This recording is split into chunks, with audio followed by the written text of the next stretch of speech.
Hello, everybody. I think we're live here for this Illinois primary 26 or 2026. Um, about 7 minutes from poll closings. Hello, everybody. So hopefully things fill in here. For this, had a little bit of a hard time getting this one going. 2026, but we're here. This is the only state where we've really got action tonight. And there's not even a whole lot of action in Illinois, but we're going to see what comes in. Most of it's going to be in the Senate here. It's an open seat, but pretty blue state. Not a lot of action. Governor's coming in also, but incumbent Pritzker is unopposed. And probably not a lot of suspense on the Republican side either.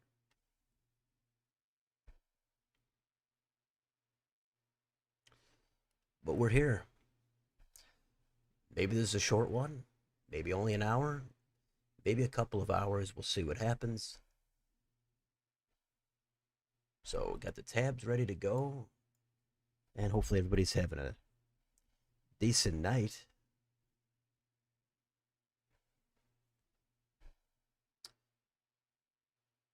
So, this is the big one here, U.S. Senate.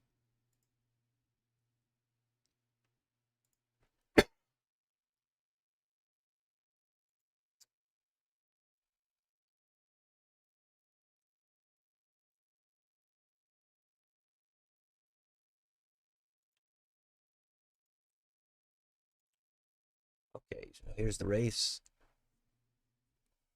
Raja and Juliana Stratton. That's the main one.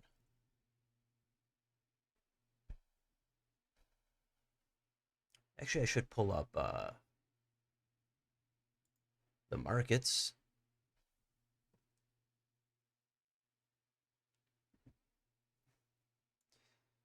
Let's see what the markets are showing. That'll give us something to look at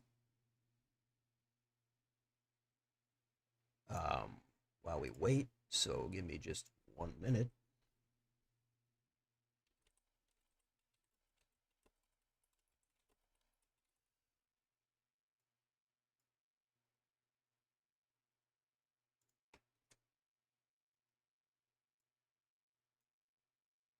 Okay.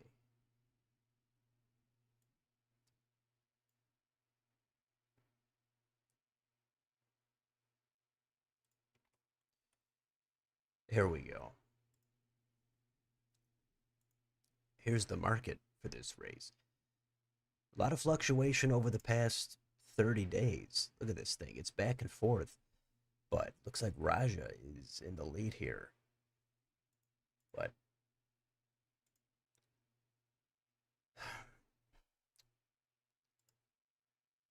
I'm expecting to get this done pretty quick. We've got 3 minutes till we get action. And this thing could go, we could be done really quick here. There's also some down ballot races in the House if you're following these races. Really, all safe seats in the general. All the action is in the primary for the Dems. Is it going to be more progressive? Is it going to be more moderate? That's what we're looking at here.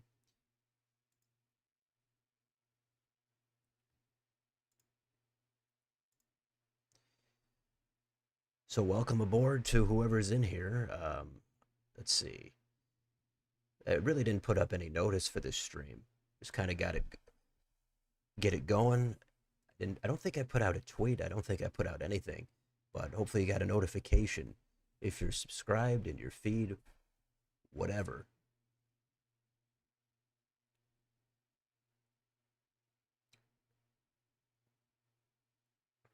But here we are. This is the main race. Again, glad to see whoever's in here. And we should be getting some results pretty soon.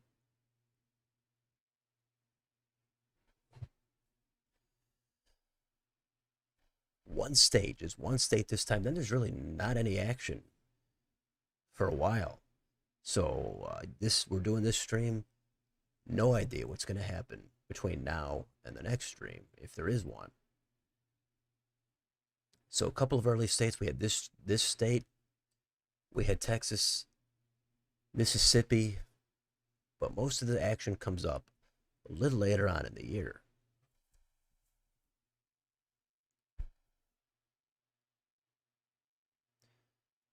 Okay, so Raja, I guess, might be considered a little more progressive, but everybody is probably attacking everyone else as being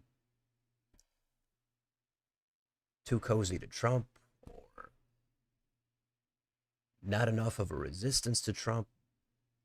That's what you're going to get in this kind of a dynamic.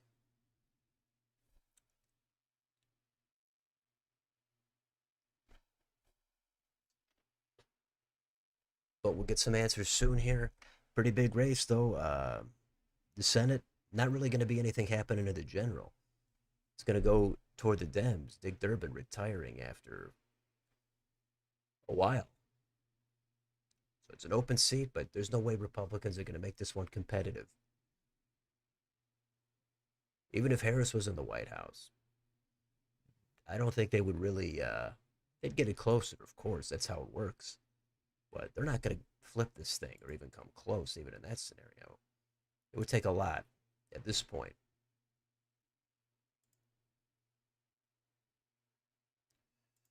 So we'll see what pops up here. Hopefully, something comes in shortly. So we'll do a hangout here again.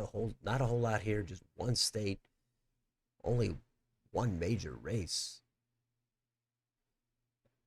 So I get it. Might have other things you want to do here, but if you're into some political election primaries, well, we're gonna get a stream done here. All right, the polls have closed. How long is it gonna take? You'd like to see something within a minute. I bet the turnout is gonna be really low here.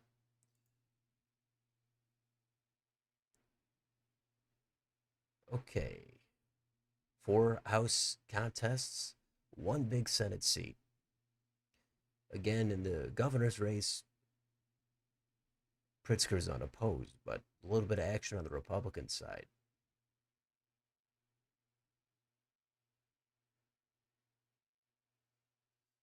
Um, okay, a lot of different racial dynamics here at play, apparently. If that's something you're into, if that, I guess people care about that a lot. Some people.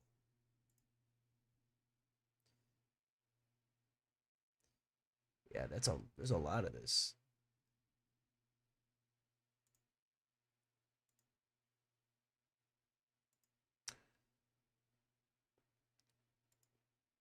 Okay. So how's everybody doing? Everybody doing pretty good here? What what races are you taking a look at?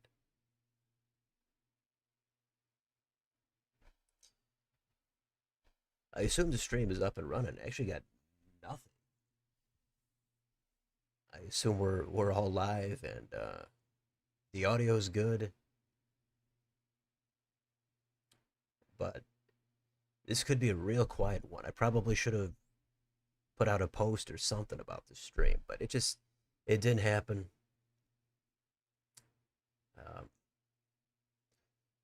so who's gonna win this one? Is it gonna be Raja? I think usually you say people's last names, but when their last name is long or difficult, you're gonna just maybe stick with the first name.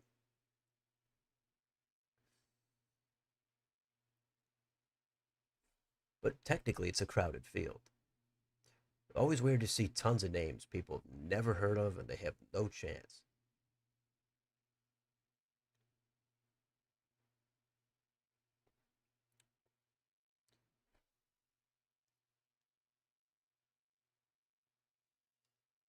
All right, so we're just sitting here playing the waiting game. When is something going to pop up?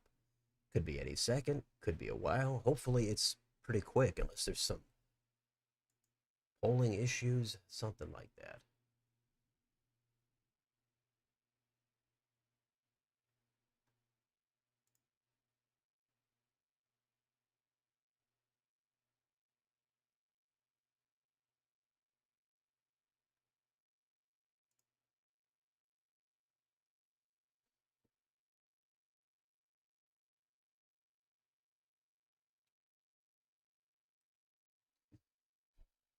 So who's in the stream? Any regulars? Anybody who we'd be familiar with? Or if not, tell me about these races. Are you familiar with them? Are you not familiar? When it's a primary, I could only really care so much. It's hard to follow a lot of these races with depth, but let's see. Apparently, we've got. Oh, here we go. It's all in here now. Look at this. One random county.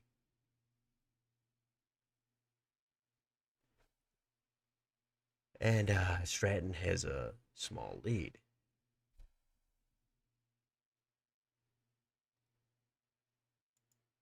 Let's see. Did that change anything on the markets? Not really.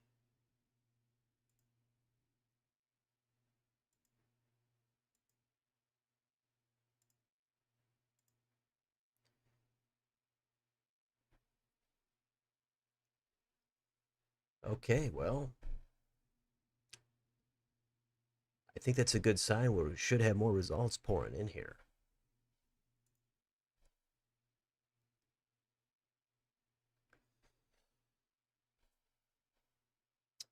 If there's any other conversation, I'm sure we could talk about that. Any other races? Not necessarily today, but what else is coming up that you're taking a look at? What states? And what about in the general? I know it's too far off for the general, but some big stuff coming out. Oh, how about that runoff in Texas?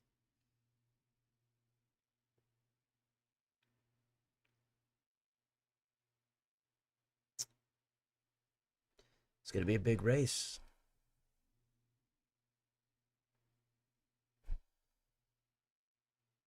So 31% in one county.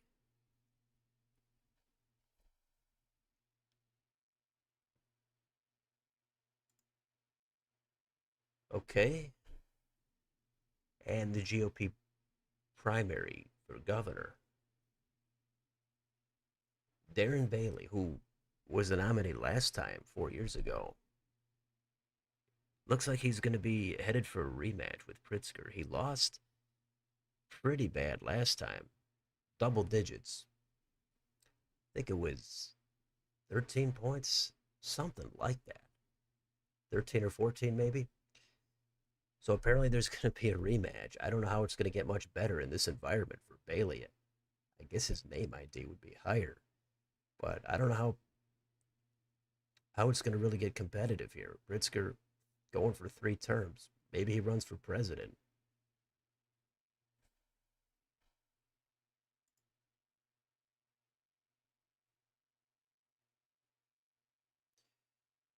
Republican side here.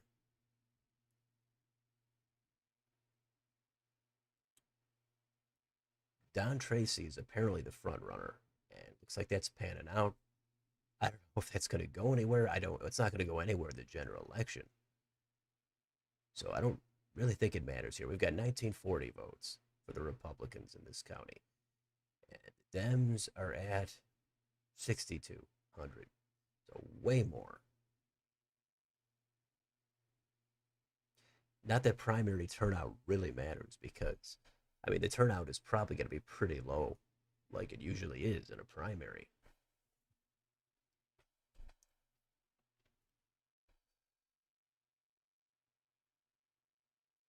Um,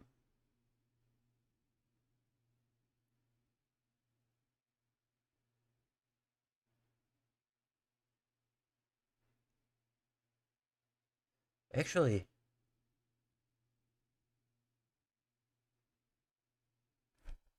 Actually, could be having some chat issues here. I have to refresh my stream real quick.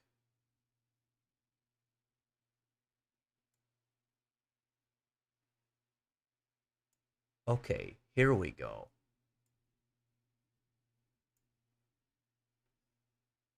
I wasn't getting any of that chat. I just got all the chat now. So it just popped in. Apologies. I guess something happened with my connection. I didn't get any of it. I thought nobody nobody was in here, nobody said anything. So what have I missed? Brian Chavez, hey, tuning in from Germany. Great to see you. Okay, I can get caught up on this. This is good. Um, Germany, that's good. That's good stuff. Oh, Illinois resident too, from Germany. So you're on vacation? Is that what it is? Yeah, May is the next primary. Abu Ghazala has gotten to be the biggest flip flopper. Okay. Changing her foreign policy. Gotcha.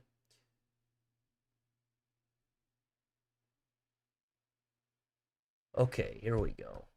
Swinger, hello. Good to see some people in here. Man, good thing I refreshed this stream. I got zero chat. So, still 1%. You'd like to think if one county can get it going, can't one of these other counties do anything? Okay.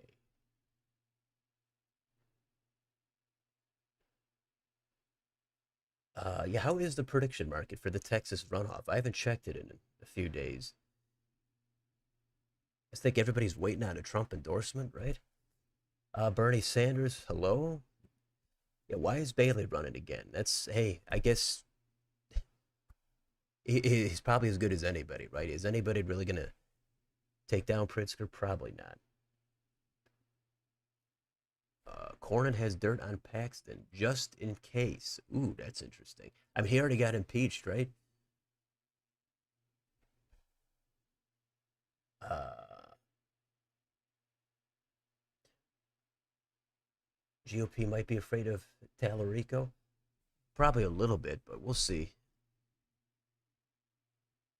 Yeah, you're right. Now that you mention it, Bailey did run in the U.S. House against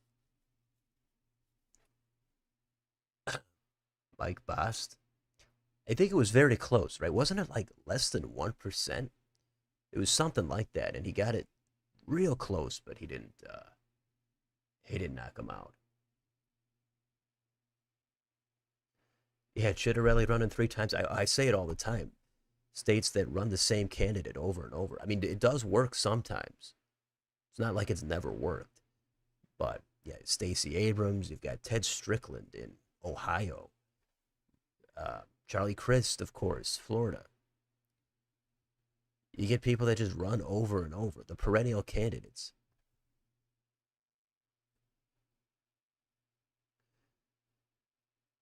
Uh, oh, you're a student studying abroad in Germany. Gotcha. That's cool. Okay. Yeah, Mexico GOP not having a candidate. That's embarrassing. Cornyn is leading in the prediction market. Okay. All right. I think that catches us up. Well, good to see everybody in here again. A few regulars. All right.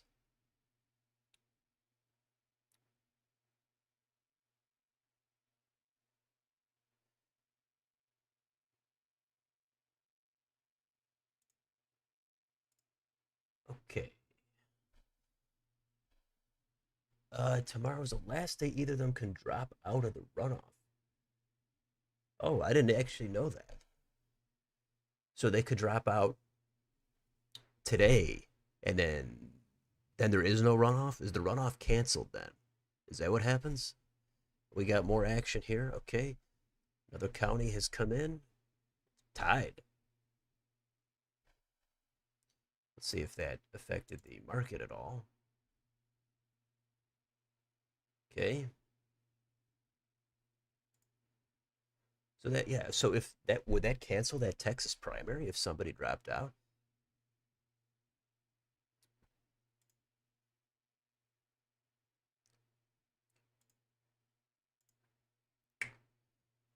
Uh, I'm assuming it's all going to flood in here at some point, and we'll have an idea pretty quick. It's probably not going to be a super long stream, but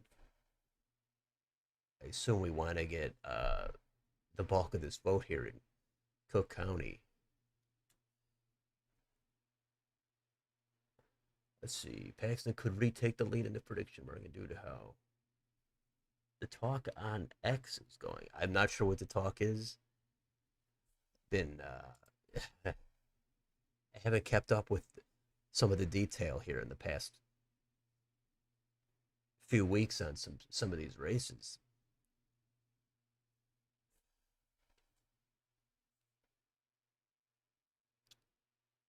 I think the Dems should have done a caucus or convention to limit some Dem candidates because it's just a mess in those House races.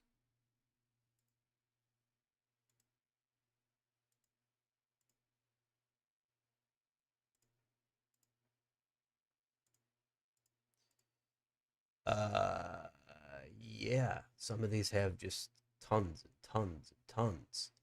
And if there's no runoffs, somebody could technically win with like 2% of the vote in theory, right?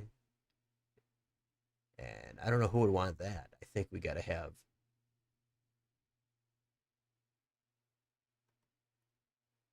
some kind of a runoff. So you can't just win with 20 or 30% of the vote.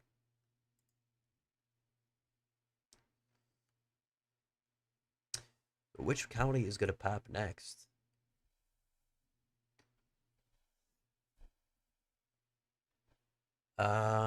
If he endorses Paxton, he likely wins. If he endorses, yeah, I've seen the polling that showed Cornyn, his popularity is so bad with Republican voters. But Paxton, if they had an alternative to Cornyn that wasn't so, loaded with baggage like Paxton, maybe Wesley Hunt could have been that guy. I thought he could have been the guy, but I guess not this time. But Paxton is it. Yeah, I mean, people. I think a lot of people say it's kind of like Kerry Lake, right? He fires up people, but he's too controversial. Yeah, he has won statewide, but he got impeached and then not convicted. But I haven't even really followed all the baggage with Paxton. But yeah, James Talrico is going to be sitting back while those two battle it out, and he's gonna have a head start. But I'm sure Republicans have they're gonna dig up stuff on Talrico and try to make it, tie him to national Democrats that he's not this mild mannered moderate. But who knows? That race, it's it's kind of competitive. I'd say it's not this Texas from 20 years ago.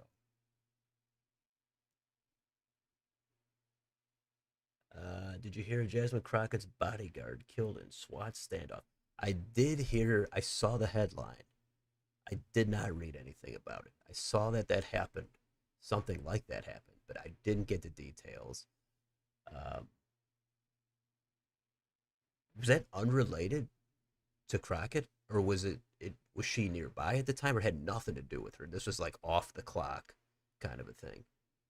Because what is he doing in a SWAT standoff? I really don't know what happened. Yeah, Paxton is more popular with MAGA voters. Cornyn is more electable to swing voters. That's exactly right. Uh, if it is Cornyn, Would Republicans stay home in the general? Probably not. There's always a lot of protesting where they say, if it's this candidate, I'm not going to come out. But most of the time, people come back, especially once the fear of Tallarico winning hits them in the fall. Then they might change their minds. And plus, Cornyn, he's going to have to change how he's going to campaign a little bit. He knows he's in trouble.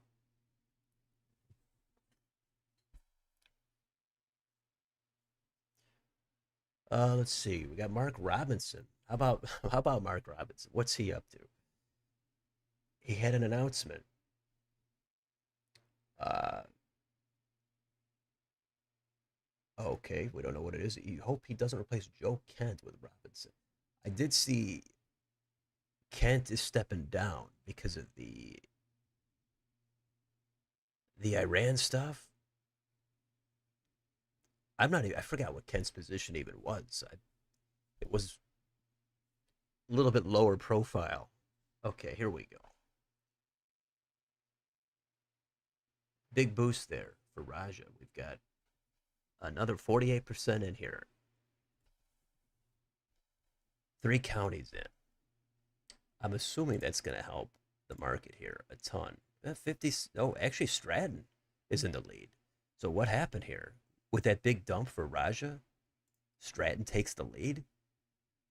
Maybe there's something going on in these percentages. I don't know. I think Raja is from somewhere, possibly, possibly in this county. I'm not exactly positive. Maybe that's not a good margin for him. I don't know. Maybe Stratton is going to run it up in Cook County. This is turning into something already with 2% in. Okay. Republicans started attacking Tallarico as soon as the primary ended.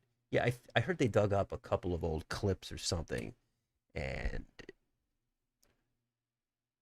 they're, making Tallarico not look, yeah, like I said, he's not going to be super moderate on some of these past things. He does have, I don't think he fires people up like Crockett, of course, but his personality is more palatable, I think, in a general election. But I mean, if Beto couldn't take down Ted Cruz in the blue wave of 18, you know, it's hard to think that Talrico is the guy. Every time it's somebody is gonna maybe flip it blue, but it doesn't happen. In 20 when it was Cornyn and MJ Hager, Cornyn won pretty easily.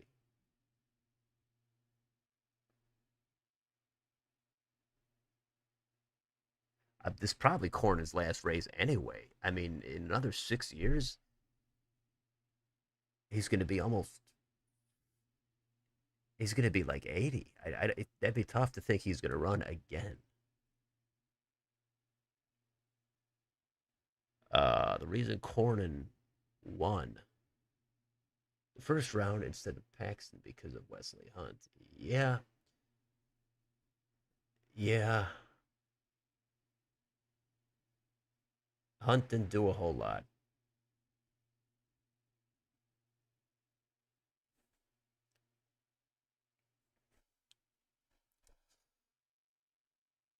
But anyway, we are underway here for this Illinois stream. Oh, we have another county in. Okay. Not a whole lot of people in this one. Again, I didn't really put out notice.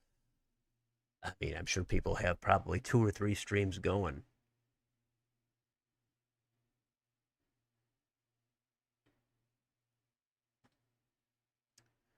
But we're going to do this. We'll see what happens.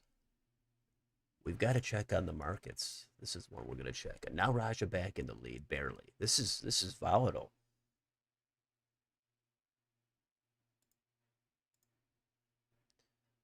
So we've been polls closed for about 22 minutes, and only 4 random counties are in. So let's hope we actually get some action here. because again, this pace. I mean, we've seen other states. We did. I know we did the Texas stream, and I think that did start to drag on. But yeah, some of these states just take forever. They all can't be Florida. You got to give it to Florida. A lot of people there, and they just get it done.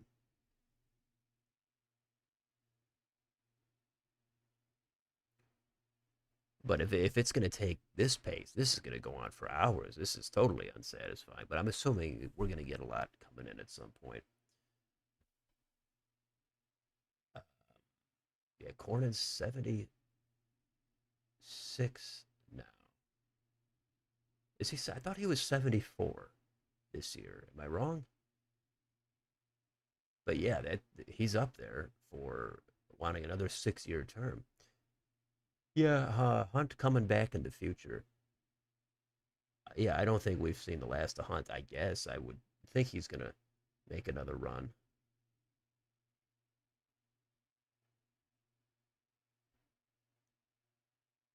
Oh yeah, he lost Harris Harris County. Um, or was he from Harris or just outside of Harris?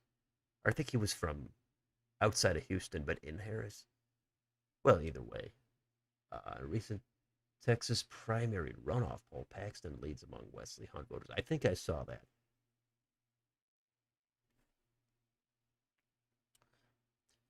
All right. Oh, another random county. Okay.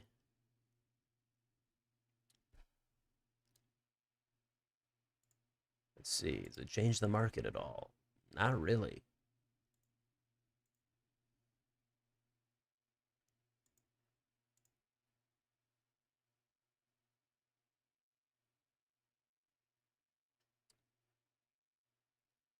Um, okay, this Republican race, it's a little close here. Don Tracy. He's probably the sacrificial lamb here for the Republicans. I don't think this race could get even within 10 points. If Republicans have a great night, I don't think I don't think they could get it within 10. It's just not in this environment. Dems are fired up. They're ready to go. They're doing well in the specials. This is going to be like a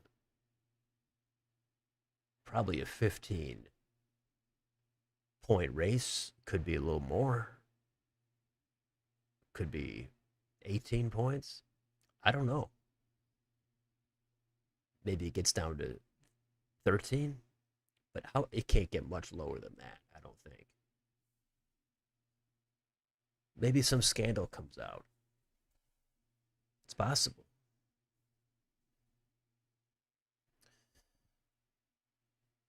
Hunt, born in Houston. Okay.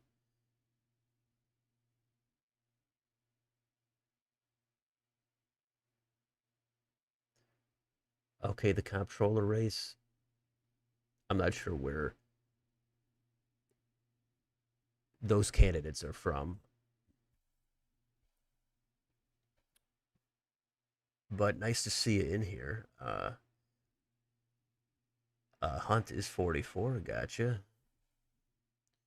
Yeah, that would have been a good move for the Republicans, I think, if they went for Hunt.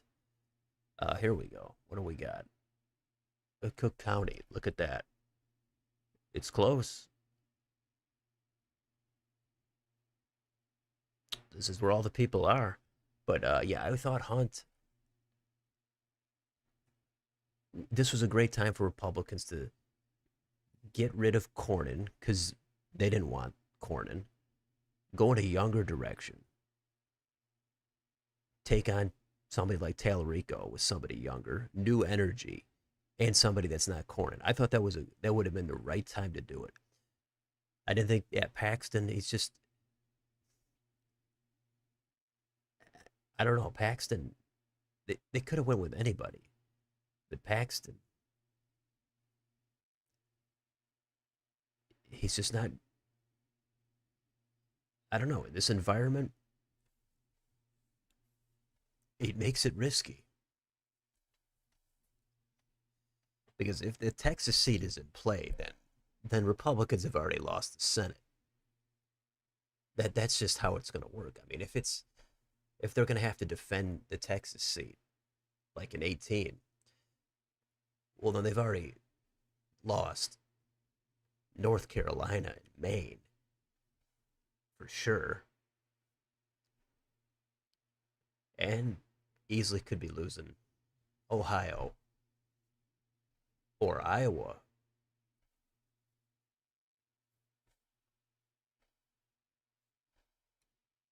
All right, we've got 9%. Let's see, did that affect the market? Okay, now it's back to Raja having a commanding lead, fairly commanding.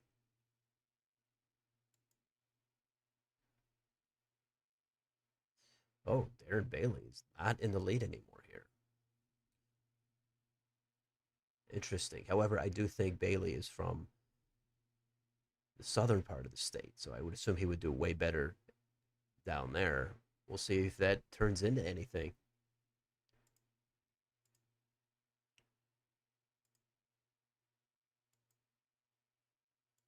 Okay, we got this here. The second district. Look at this. Jesse Jackson Jr. making a comeback. He's trailing now. What do we got here? The seventh. Look at some of the shapes of these districts. Look at this. This is this state is known to be drawn unfairly, as an increasing number of states are known to be drawn unfairly. How about the eighth? Okay, look at this district too. Look at this. This is it's not pretty, but Melissa Bean was also in the U.S. House previously. She got a progressive challenger here. Ninth. This is maybe a big one. Again, look at these districts. Look at this. Um,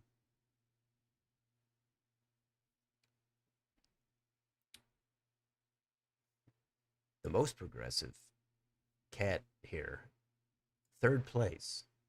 So probably not looking good there for her.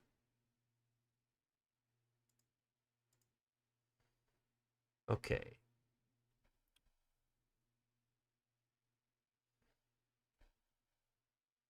Yeah, if Republicans lose Texas somehow, yeah, I mean, I'm thinking probably 30 plus seat loss in the House.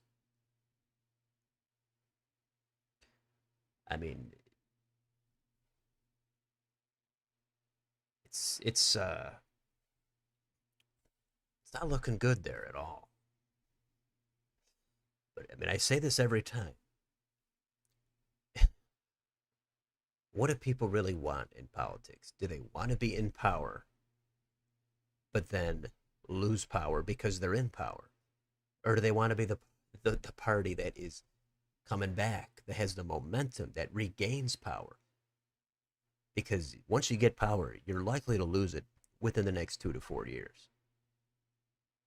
So Republicans taking a beating probably, but if Harris was in there, it'd be the other way around. It's this endless cycle. It's really unsatisfying for most people. I can understand not following politics at all because it's a swamp. It's loaded with hypocrisy and it's not fun.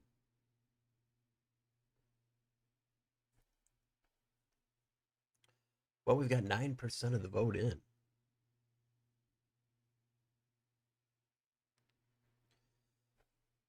And I think we got a little bit more somewhere.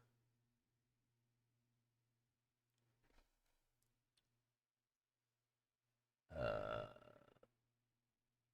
okay. Bailey has historically not campaigned much in Chicagoland, from what I've heard. Gotcha. Well, you think he might want to do that because that's where a lot of the vote is. You think he wouldn't want to completely abandon it. Okay, we got Stratton is back in the lead now. This is getting a little bit interesting. I'm not sure where that vote came in. Somewhere.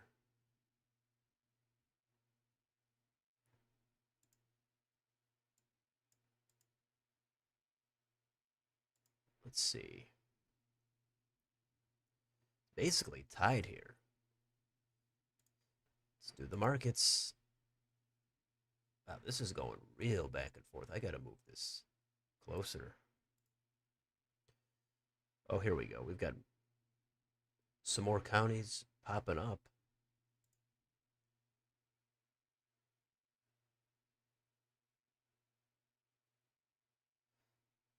Um, okay.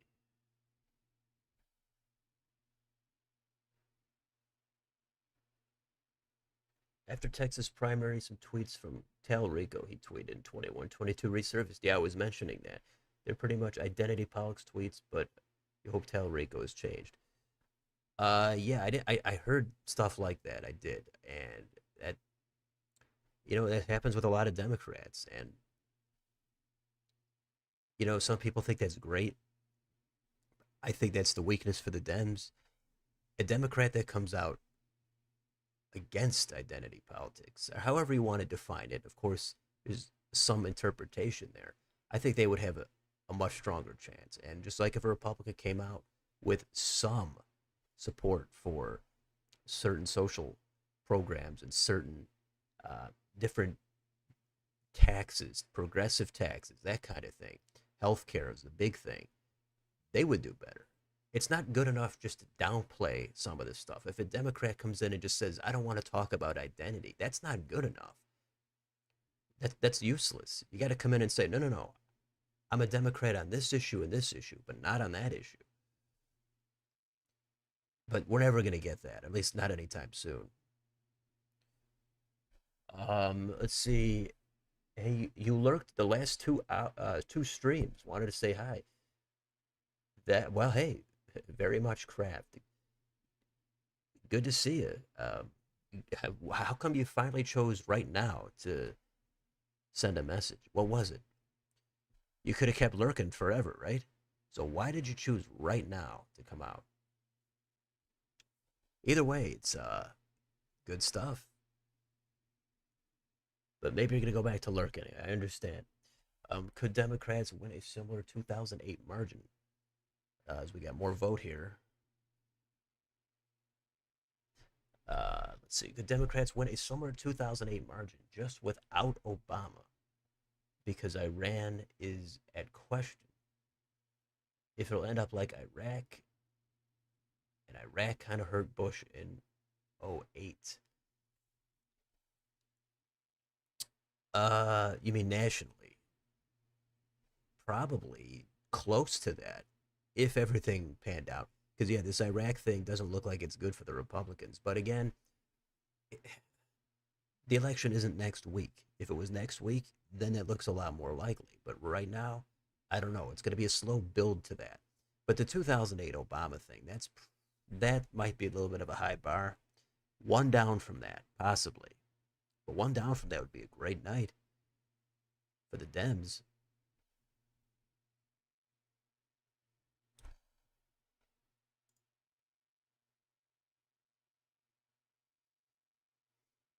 Okay, let's again check the market.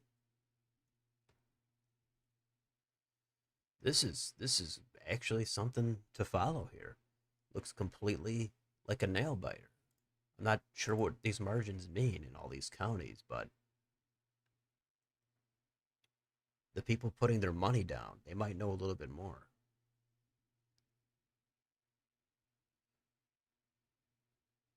Still, we've been the polls have been closed for 37 minutes. It'd be nice to get a lot more than this. This is just a scatter of counties.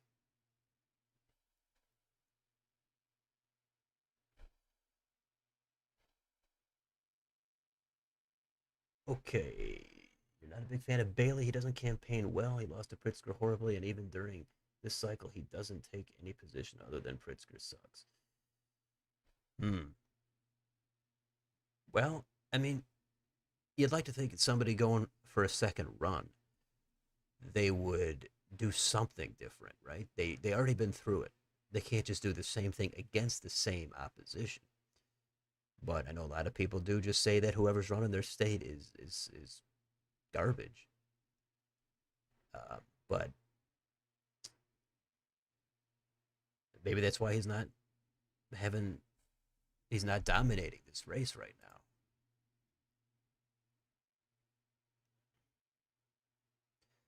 Ted Dabrowski, I'm not sure where he is from. I'm assuming he's not from Bailey's part of the state.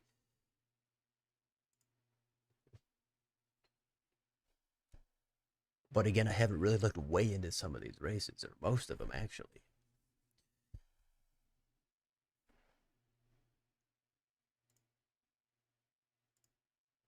Um, let's see. Okay, we'll get an update on some of these races.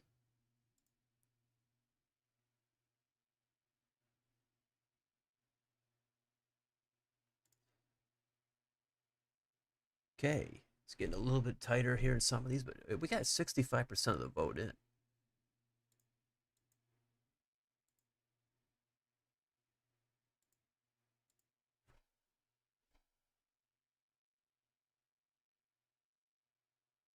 But yeah, I mean, Bailey, it's interesting, right? He had some of his family was killed, right, in a helicopter accident. I mean, that's unimaginable, right?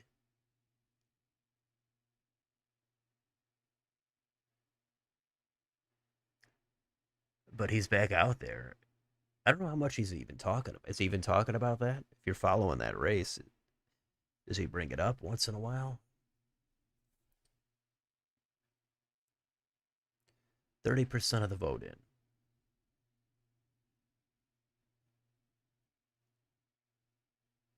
What would the margin be if Blagojevich ran against Pritzker in the general for governor? As a Republican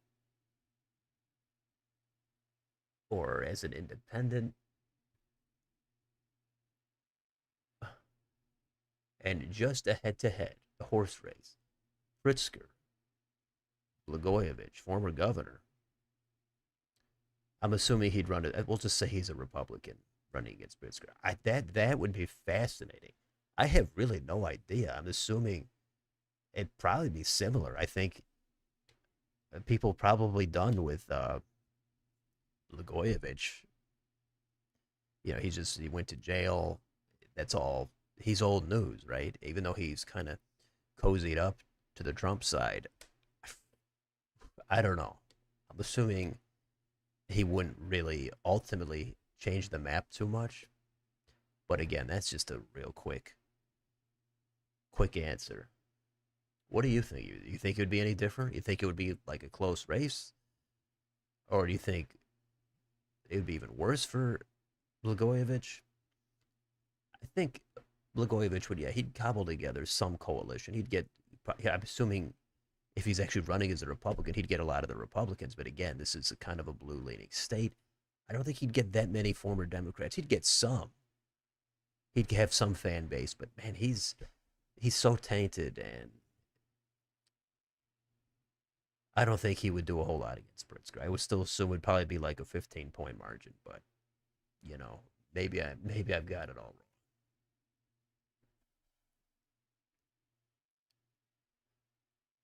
wrong. Okay, Dabrowski is from downstate, but he has connections to Chicago as well. Okay, so they're both from downstate. That's interesting.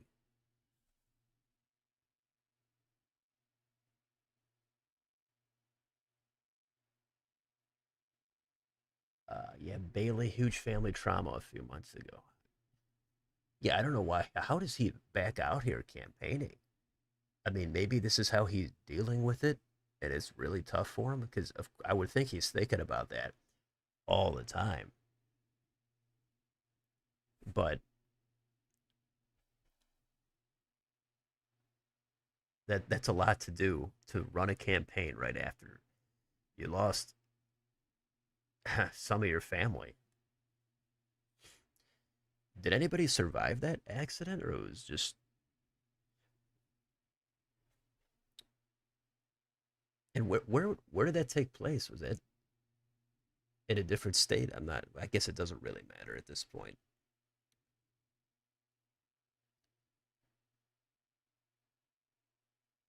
He hasn't said much about it. Okay, people not asking him, I guess, or I guess it's just personal, it's private.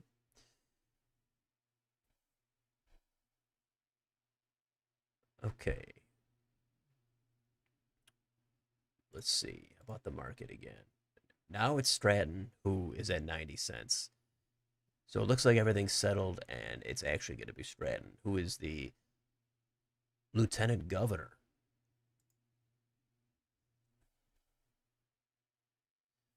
But we're still waiting on a lot of vote here.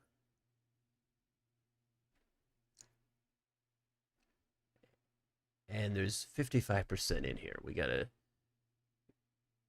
but that is a shocker, I guess, because it looked like it was going to be Raja, but maybe not.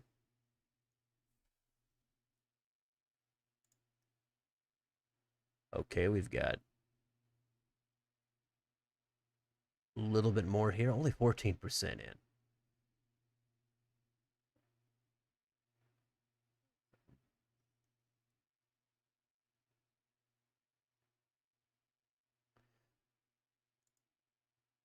Okay. Anyway, again, welcome aboard to anybody that's in here for this 26th Illinois primary stream. Um, we're doing another one. I'm not sure about the next one or whatever. It's not coming up right away, but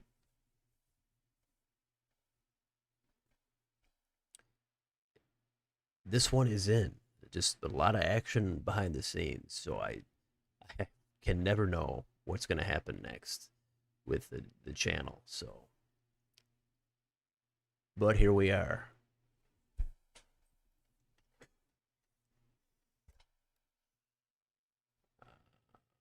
Okay, Bailey grew up in a generation of mental health awareness rising, but still has suck it up mindset.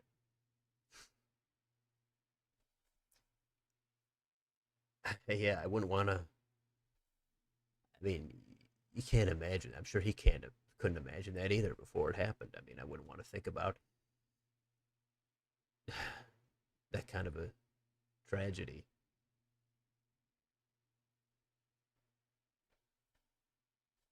Yeah, the voter percentages for Chicago. I'd have to look up what percent it is for the state, especially Cook County, but it's quite a bit.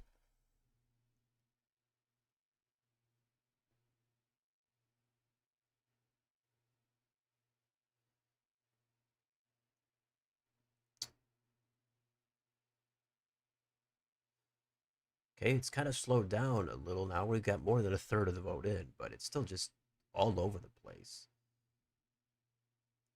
And I hope this picks up again. I hope we get a lot of counties coming in at once, because otherwise, this is going to take hours and it's not going to be exciting.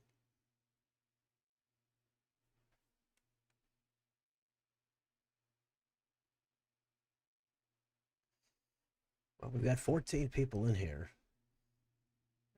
One of them might be myself, so that might only be 13. But, you know, what races is everybody taking a look at? Doesn't have to be in this state. There's stuff coming up. Texas, the big runoff. Plenty of other states. Maine, they got a big primary there between Mills and Plantner.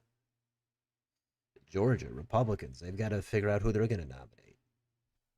Plenty of stuff. This is really all over the place. It's complicated.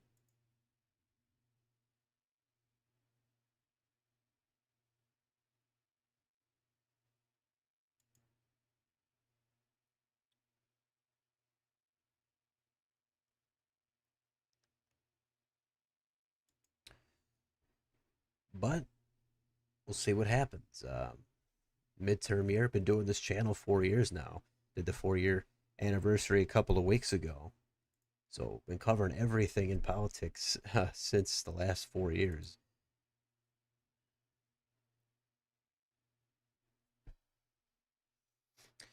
Uh, Jesse Jackson slamming on Obama and Biden at Jackson's funeral kind of hurt him. I heard a little bit about that, but I didn't get the full story. Kind of like the Jasmine Crockett bodyguard thing. I heard about it, but I didn't get any details on it. So I'm not sure how much that's going to matter.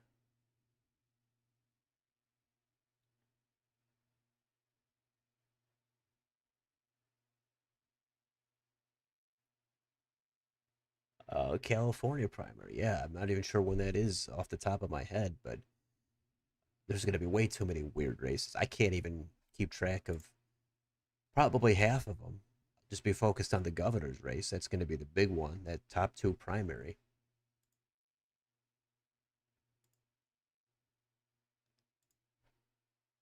Okay, now Laura Fine is dropped to third. Again, somebody could win with 30% of the vote. With no runoffs, you could win with 25% of the vote. I don't think it's satisfying at all, but that's what it is.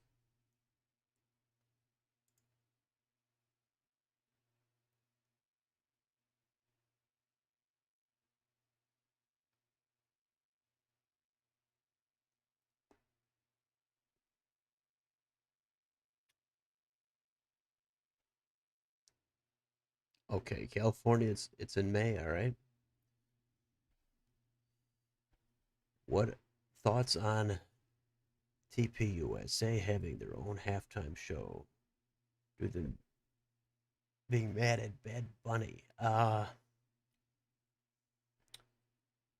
I mean, I heard about that again. I didn't follow any of it. I didn't follow it, the actual halftime show or the other halftime show, the counter programming. I mean, I guess I don't really have much of an opinion on it. I think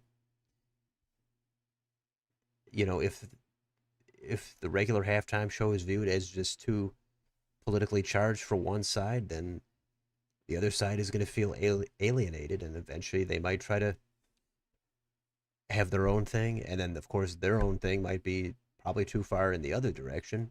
Again, I didn't see any of it. I don't know how it was. I heard something about Kid Rock. That's pretty much all I heard. Um, but I guess it's okay. To me, it's not a big deal. I mean, it's going to be tough to compete with the actual halftime show because that's you know on TV. Everybody's going to be watching that, or at least more people. But I mean, is this where we're coming to now? Competing halftime shows, and it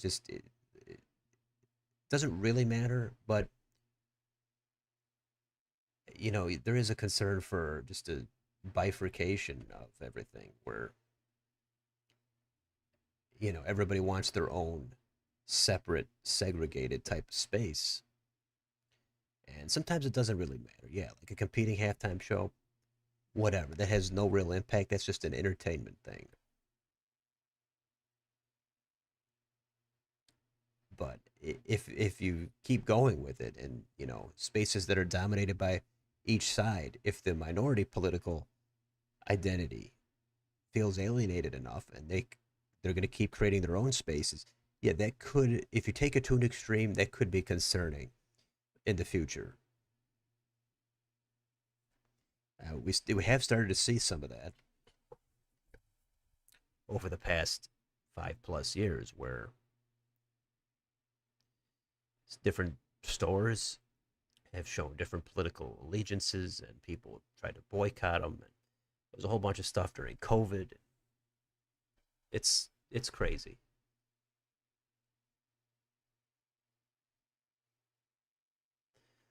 You're surprised you got a little control of Texas primaries, but California is a lot worse. Yeah, there's so much going on there. I with the new maps, and too many races. And plus probably most are not going to be competitive in the general, just like here. But at least there's a manageable number of races.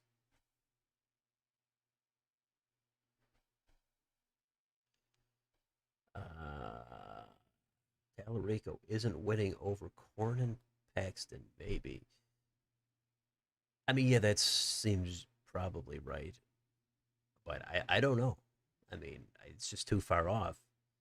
I mean, Ted Cruz almost went down to O'Rourke, like 3% or something. Certainly a competitive margin. And I'm wondering how the map that Republicans redrew in Texas, is that going to backfire on them? They were hoping to pick up like 5 seats, but they might only pick up three, maybe. And that's assuming they hold everything, which again, I'm not. I have to double check on these margins.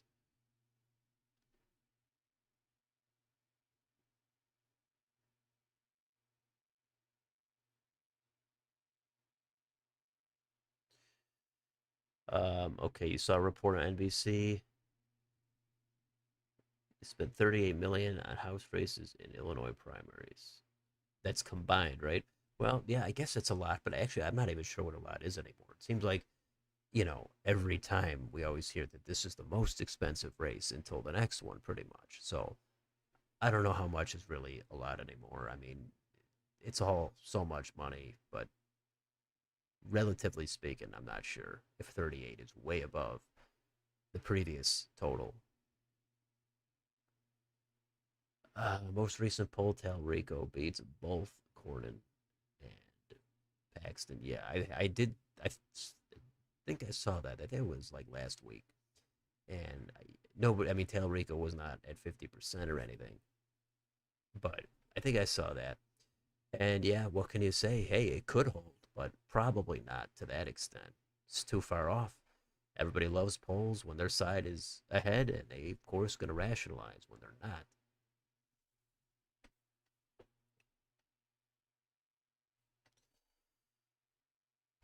And we've been on the stream for an hour now, so hopefully the second hour gives us all the answers, and that could probably wrap it up. But we'll see what we got here.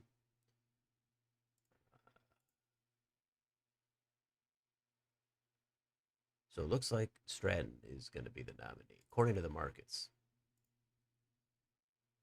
And real close one here, though, for the GOP governor.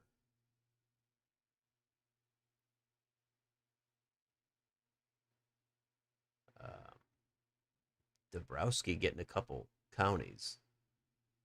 Most of Cook County is in, though. But he's getting these two counties. Bailey probably going to make up some, I assume, south, but we'll see.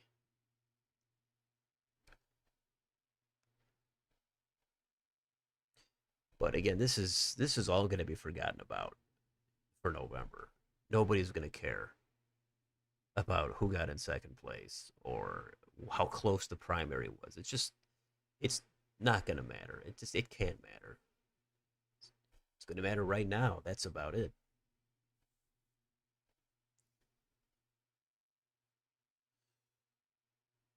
Here we've got Don Tracy, the Republican, pretty good lead. Let's see. Some of these counties are lighter. I guess that's the margin, but it almost looks it almost looks like these counties are done counting. Anyway, 48%. Like so many counties, zero. Like, let's get it going here. What's going on? And I had probably not many people in most of these counties. So what's the holdup? No competitive House races in California with ISA dropping out. It's better that for Dems, but Jim Desmond could come out of the. I'm not. I is that.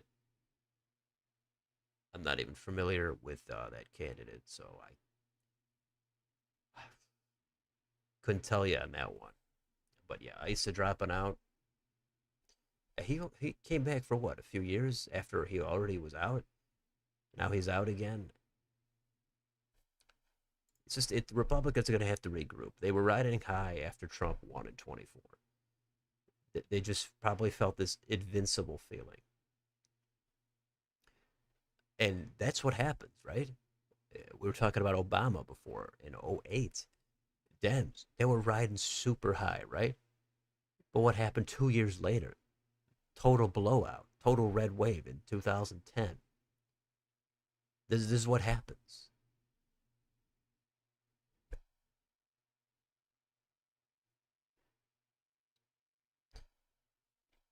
So yeah, I mean that's the downside of getting political power is that you're likely to lose it.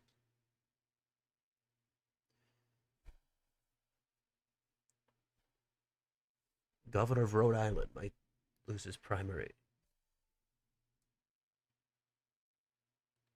Yeah, that's true. Helena Folks, right?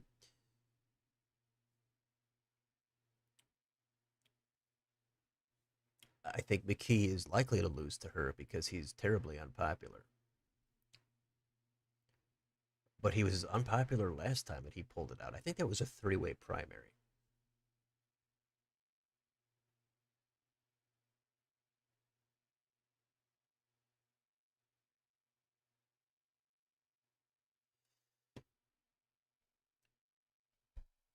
But yeah, McKee could go down easily, probably going down. Yeah, I don't know what other governors are in danger of losing a primary. I don't think Hochul is at all. And a lot of not there's actually a lot of open seats. So I think in South Dakota that could be one, right?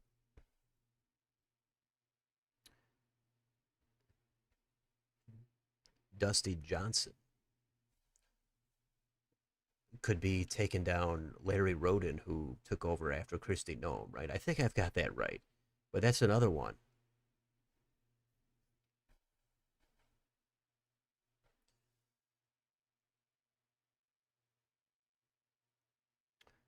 Good news: Talarico leads both Paxton and Cornyn, but bad news that oh yeah, it was a Dem internal.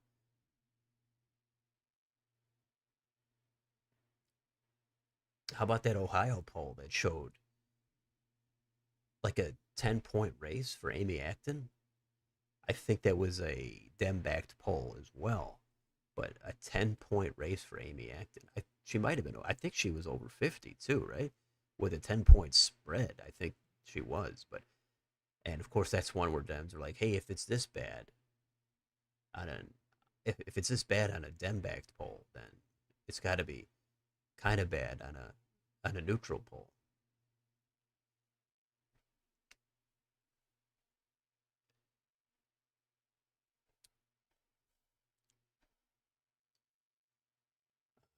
Okay. Jim Desmond is a San Diego supervisor, previously running against Congressman Mike 11 at the 49th. He raised over 1 million. Okay. Oh, Mike Levin, that was kind of a close race, right?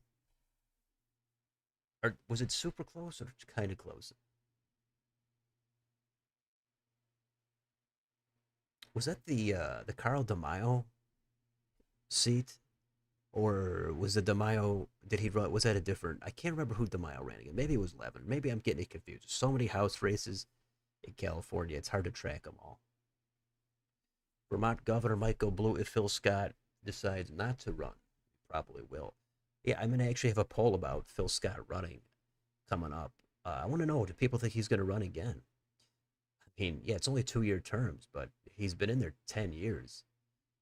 So he might hang it up. He's getting a little old and he can't stay in there forever, even though he's super popular. You know, it's so weird that that state is so blue, but they'd rather have a liberal Republican than a Democrat or a progressive. Now, the Lieutenant Governor, John Rogers, could probably step in and take his place, former Democrat. But that's interesting. I mean, Phil Scott, it's like every time he increases his margin, even though he's winning, he's winning by like 70 points or something. It seems like he increases it every time.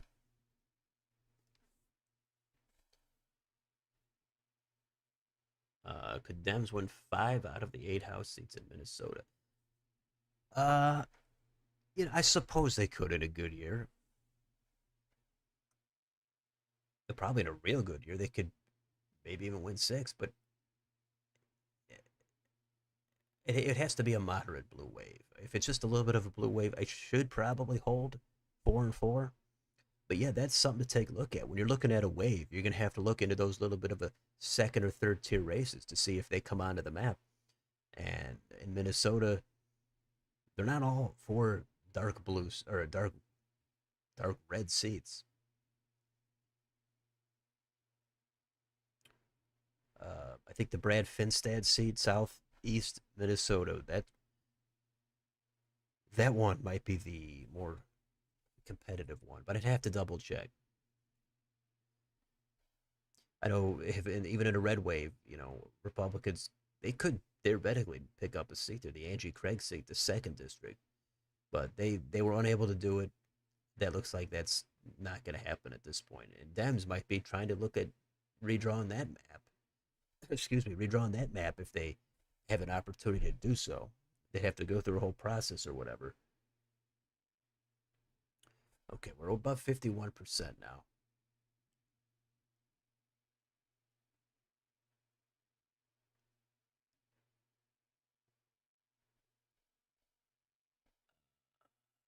Okay, Desmond did not run in 24, but Levens was the 49th. What about the Carl DeMaio seat? Anybody got that pulled up? Carl DeMaio, who's running? Oh, Scott Peters. That's the name that's hit me.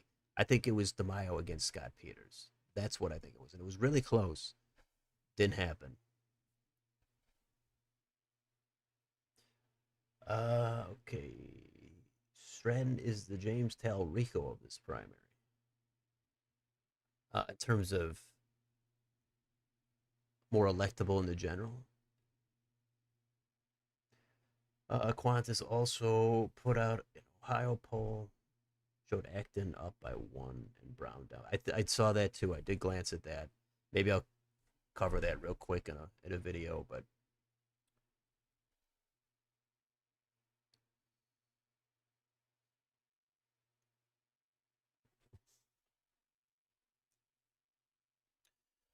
so yeah, that's that 10-point thing for Acton seemed kind of nuts.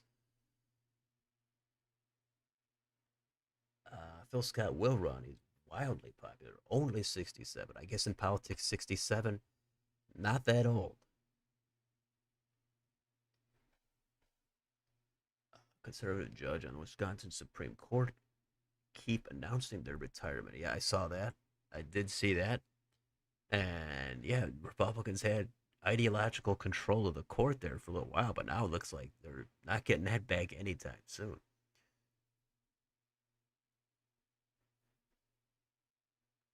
But the way that they can get make gains here, they have to lose power nationally. That just seems to be the ticket to gaining in the states. If Republicans want to win some of these governor's races, hey, well, get Harris in the White House, right? That'll do it. Give him a great shot. Probably would be winning in some of those states like Wisconsin and Michigan, Arizona, Georgia, all those states. They would be holding on to the Senate seat very likely, I would think, in North Carolina, Maine, and possibly in Georgia as well. They could flip that back.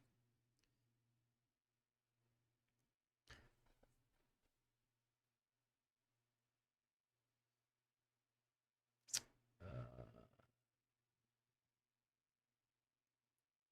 okay, yeah. Juliana took the lead. Yeah, sometimes the prediction markets, I mean, they were right about it being close. That's for sure.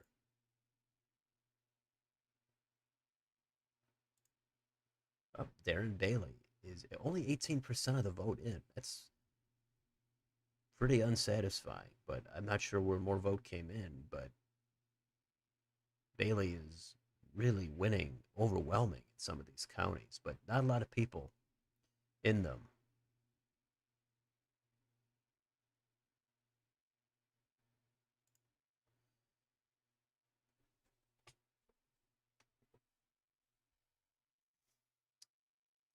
Okay, yeah, let's glance here. Second district, Donna Miller. Looks like that one's pretty much over. That's a pretty big gap. And this one is called, or it's, sorry, it's not called at all. It's close in the seventh and then the eighth. We've got 58% in. Looks like Melissa Bean is in the lead here. Former U.S. rep. And the ninth,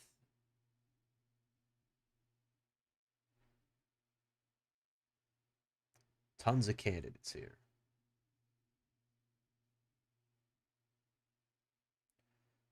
But a 5% lead here for Biz. Again, look at some of these districts. These are very unusual. The lines.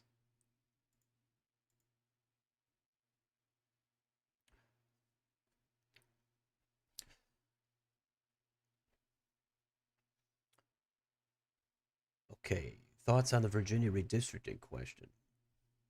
Um, is there polling on that? I haven't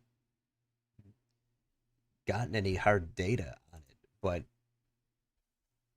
is there a market for that? I'm going purely off the top of my head, and I'm guessing it's more likely to pass without knowing anything because I think the question wording for that amendment, the wording, I do think the wording is probably not fair because the wording talks about it being fair, and I think that's a misleading ballot phrasing. I think there was challenges to it, so that part I think is unfair. But as far as it passing, given the Dems having a nice success in 25 there with an overwhelming margin, I would think this thing would pass, but not nearly as to the extent that Spanberger won for governor. I think the question wording does put it in question, the margin and I guess the outcome. But that map is so imbalanced.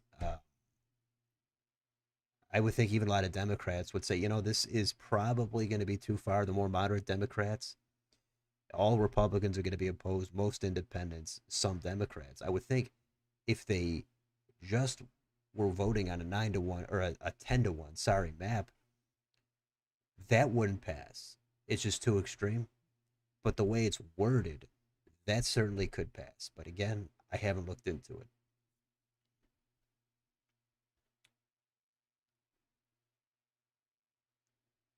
John Ossoff's supposed to be the most vulnerable Democrat in the Senate. Yeah, it seemed like he would be vulnerable if it wasn't Trump in the White House. The thing is, Ossoff, he got in there in that runoff at a time the state was moving to the left. It was the suburbs of Atlanta, they're moving left. Ossoff got in at the right time, and then with Trump in there, it seems likely he's going to hold on. I mean, he could win that thing by 6, 7 points, possibly, because he's just sitting there, and Republicans got to figure out who they're going to nominate, and it's all over the place. And I don't know if anybody's a real strong candidate either.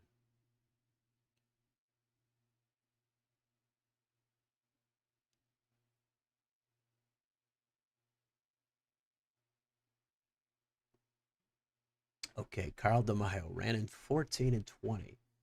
He did run against Peters. Okay, had that right. 2 to 3 point loss.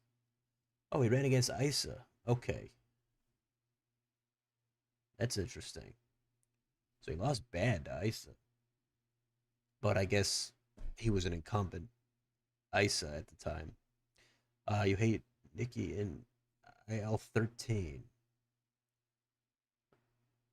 Okay, why is that? And is she facing a challenge in her primary? You have a strange feeling the Virginia redistricting vote may fall when put to voters. I mean, it could, but given the wording of the question and the margin for the Dems in 25, that seems like it seems like I'm gonna say it's gonna pass, but I don't know.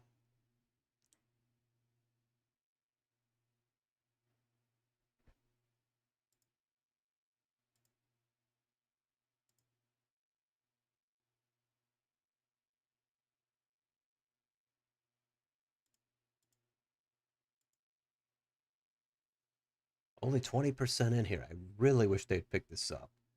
I mean, we're way over an hour and it's just dragging.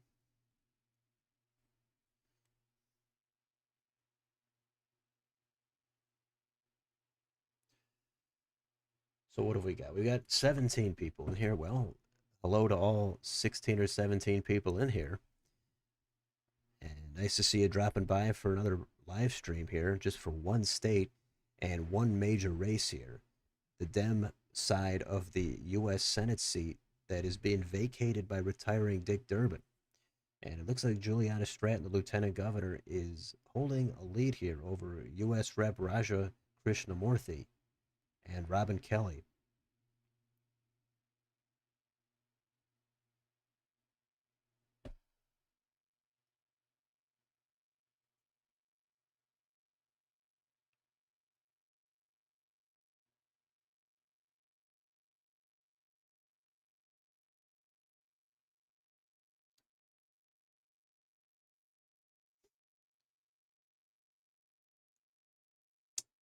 Uh,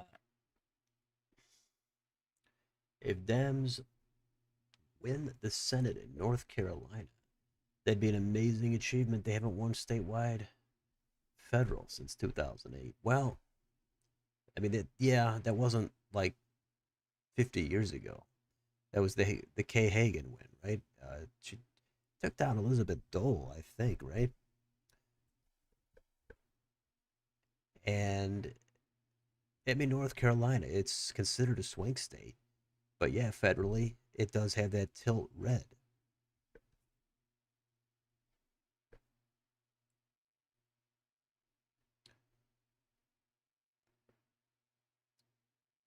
If Republicans want to have a chance in Georgia's Senate, they got to pull a Roy Cooper and throw in Kemp. Uh, Republicans are drying up. Yeah, I don't know when the filing deadline is, but the Kemp, the Kemp was the guy. It was supposed to be Kemp and Ossoff. Then you get your popcorn ready and see what happens. But without Kemp, it's like, well, in a blue wave, in a blue environment at all, it just seems like Republicans are going to be throwing that one away. They're not going to lose by 10 points, but how are they going to get that thing back without Kemp, with a competitive primary, with Trump in the White House? I don't see it with Ossoff as the incumbent. That's going to be tough for them. But hey, Georgia, two Democrats for the Senate. For a while, Maine is a blue state, but they had two Republicans in their Senate. So sometimes politics, it's weird. You never know what's going to happen. Sometimes you do.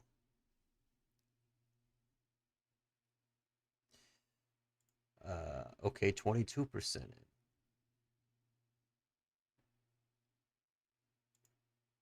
Okay, Donna Miller has secured nomination in the second district.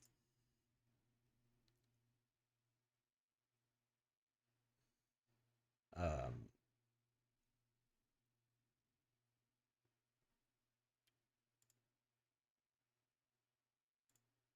Still waiting for a couple more calls.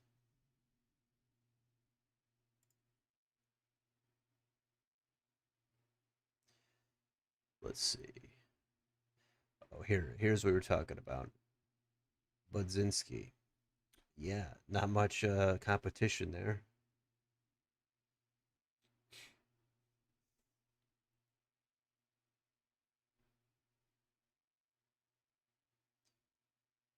All right, let's see.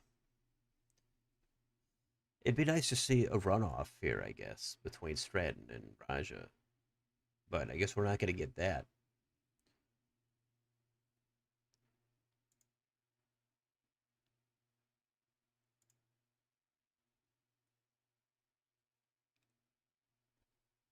A lot of retirements in the House this year. And I mean, hey, if Dems have a nice night, if they win in 28, what do you think is going to happen in 30? That's a long way off, but I would think Republicans would be likely to have a wave of their own, although back in 22, the wave was kind of subdued, probably because of that Supreme Court decision, the Dobbs thing. Republicans, I think it cost them a few seats.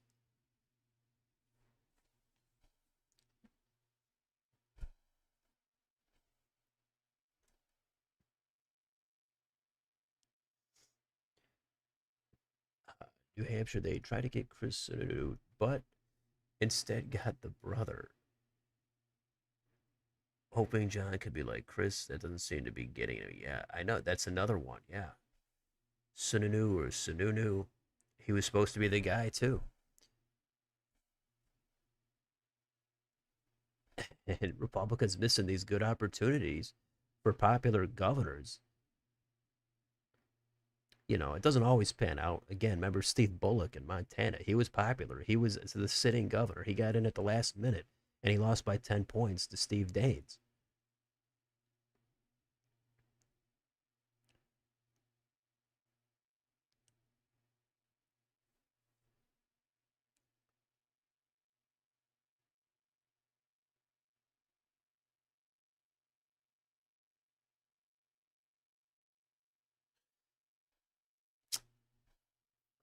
But yeah, the best thing Republicans can hope for to regain some power or get more power, gain in the states, they got to take these losses. Then the Dems come in, they blow it, and it goes back the other way, and each side just keeps blowing it.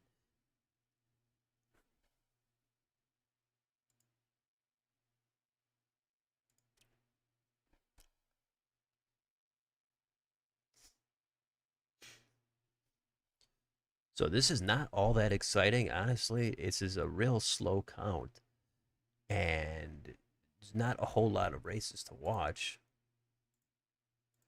And I think we probably are done with this market. It's Stratton. She's got it, and that's it. So,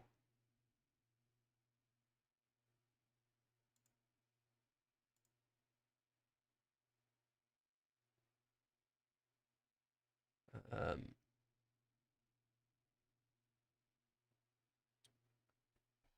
okay.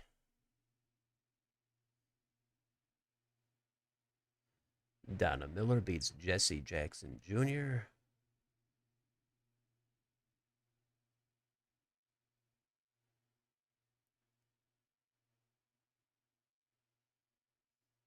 Uh,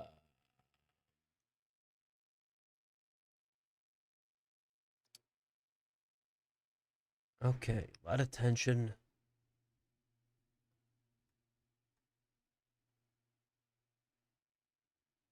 But let's see, 57%. It's just, again, look at this. Half the state almost is just zero. Like, what's going on here? How hard is it to count 300 votes?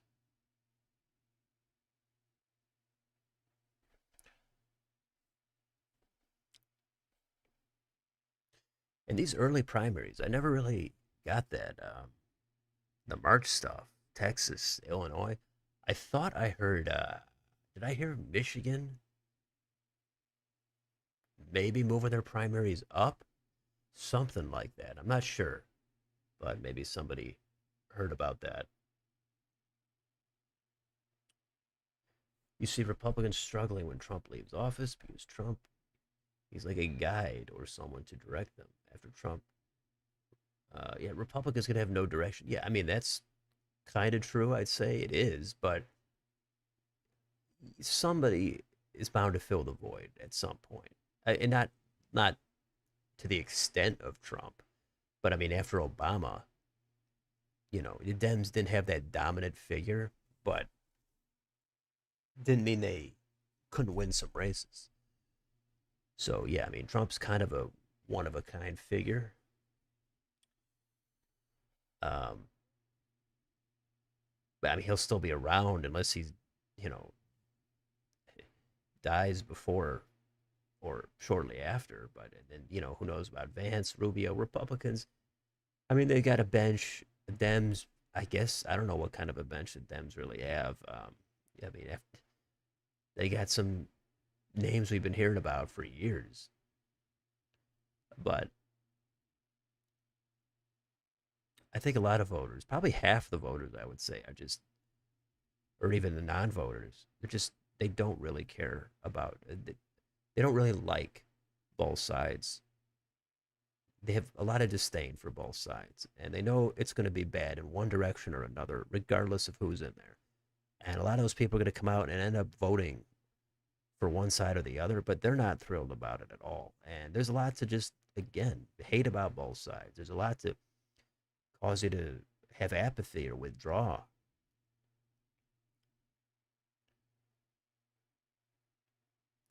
Uh, Oops.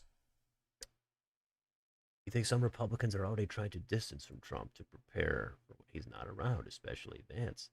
Well, I mean, that could happen. I would think that would happen after the midterms because, I mean, it's just we're only like a year into this second term.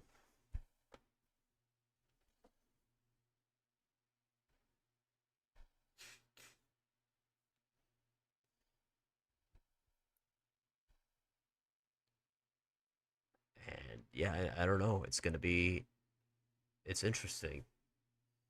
Trump came out of, I guess, kind of out of nowhere. People didn't take him seriously. He ended up winning.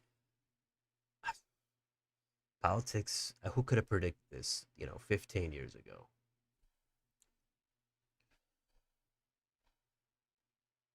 Uh, Results in the Senate. District 9, really unexpected. Yeah, the Senate, I guess, is kind of unexpected here. And the ninth, did you think this was not going to be in the lead? And I know everybody's talking about the APAC money. It's just, yeah, I guess that's a big thing, but it is what it is. Nobody, I know there's a lot of candidates, but nobody really dominating here. Nobody's 50, 60% here. It's all these low percentages. Maybe 40 is like the top. All right, now Bailey looks like he's kind of regained his footing here, but he's still only a quarter of the vote in, and he's not doing too well where a lot of the vote is at.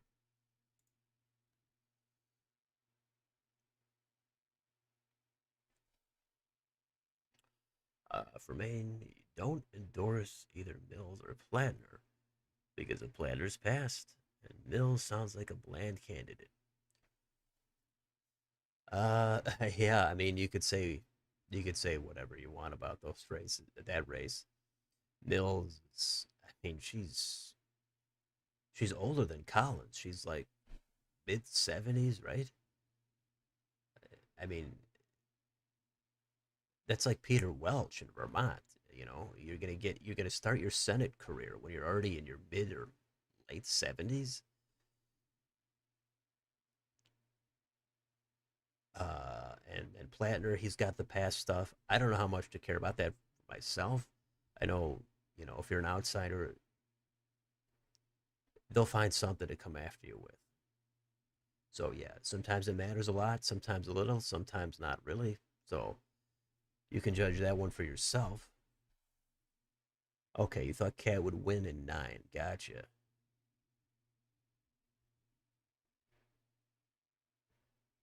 But did Biz ran against Pritzker in the primary 8 years ago, or was it 4 years ago?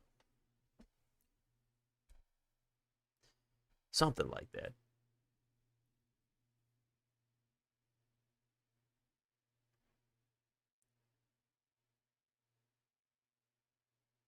Trump is undecided at the moment. Party is shifting toward Rubio. Yeah, Rubio, him and Vance, they're like the 1A and 1B. After Trump, seems like Rubio is I guess he's got a full plate, and it seems like he's not that unpopular. I mean, Republicans like him, and I think he's probably a little more palatable in the general and a little bit more well known as well. But Vance, I mean, Vance is the VP. You think he'd be the first in line, right? So much time to go.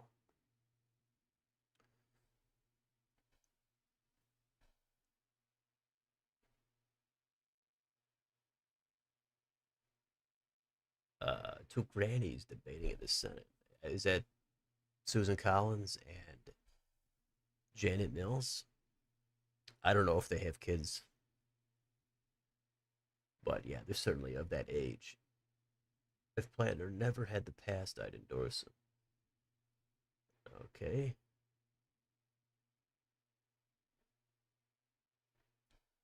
Yeah, that's interesting. All that stuff about Planner came out like right away, and it didn't really hurt him.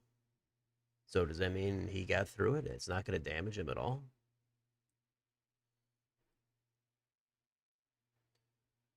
You're all for Planner. You don't think mistakes should ruin your life forever. I mean, yeah, there's a lot of truth to that. I guess you got to go case by case, but I do think a lot of times people dig up stuff from sometimes a long time ago. Sometimes it was just something inartfully said, and yeah, should that ruin your life? No, no, it should not. And should it even come close to that? I don't think so. But some people think differently, especially if they already didn't like the candidate. If they didn't like the candidate, then they'll say, "Oh, of course this matters."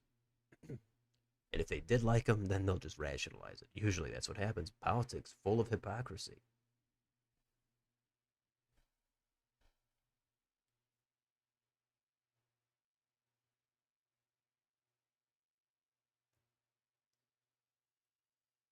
But we're over an hour and a half into this stream, and we've got 60% of the vote in.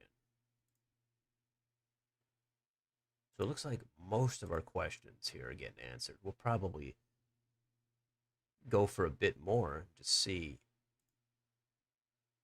what else happens. But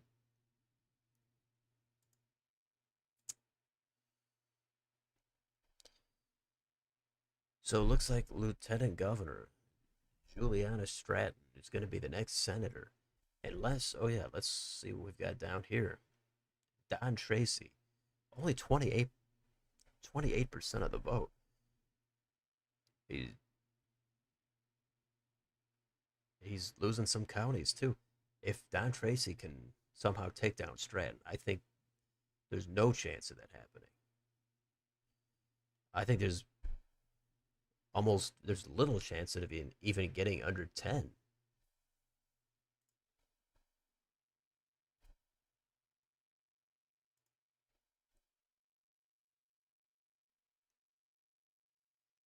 Maybe Plattner rides the wave to victory, similar to Jay Jones. That guy had a lot of scandals and still hammered Miaris a little.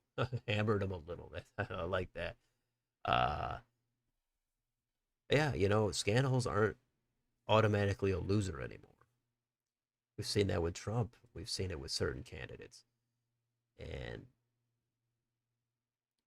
I think Jones is, mostly because of the anti-Trump sentiment with that off-year election going against the party in power. But yeah, Dems clearly overperformed all those races more than I thought. I'd say at least 5 points over. So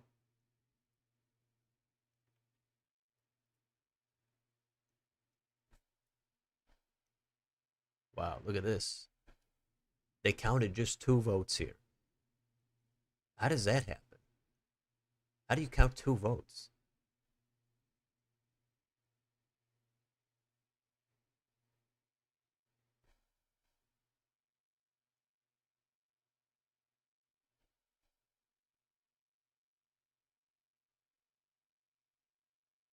Okay, you're endorsing David Costello in Maine, even though he has low name recognition. Yeah, I'm not even sure who he is. But hey, if you've looked into it, maybe he's the guy. But yeah, I don't see how anybody's going to beat Planter or Mills. You don't think I'll end up hindering him too much? Okay. Oh yeah, did anybody ever answer that question from earlier? If Blagojevich ran as a Republican against Pritzker, what would the margin be? Yeah, how about that one? I said, hey, probably, I'm going to just say it'd be similar to the regular margin, about 15 points or something. Slightly different coalition for Blagojevich, but ultimately, I don't think a whole lot would change for the overall results.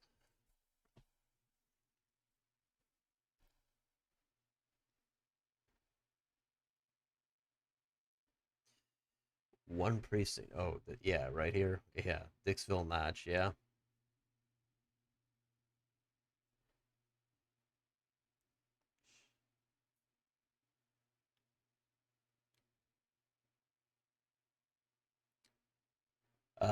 Yeah. Well, I wish this was a little more exciting. We had another state to take a look at, but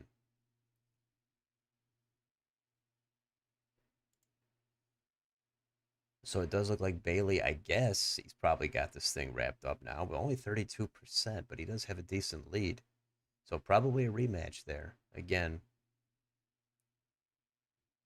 against Pritzker.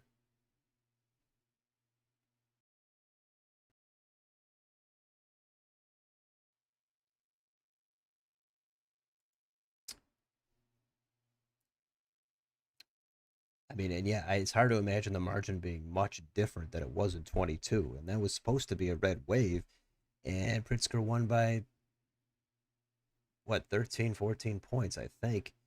And I know Dems did. I think they tried to vote for Bailey. I think that's something that happened because they thought he'd be more beatable in the general. And I guess they're right, but we'll never know what would have happened if it was somebody else.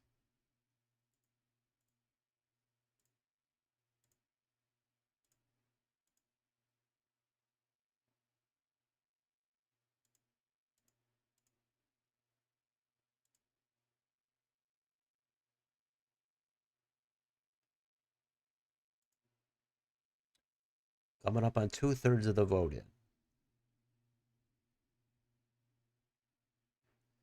Okay, NBC has projected Bailey as one. Gotcha. Probably the last time he's going to win. Because, yeah, again, he came up short in his U.S. House primary challenge. But it looks like he's looking to do more running for office because he's back again. You could see Blagojevich maybe losing a little worse than Bailey. See, Blagojevich scandal is kind of playing as a factor, and Pritzker could lean into him as MAGA or pro Trump. Yeah, I mean, it's anybody's guess, I guess. I mean, but of course, Blagojevich could come back and say he's been a Democrat his whole life, sort of like Robert F. Kennedy Jr.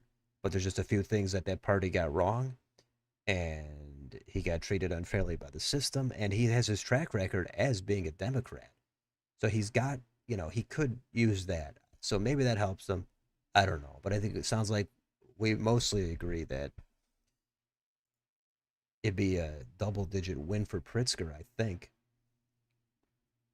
But hey, who knows, right?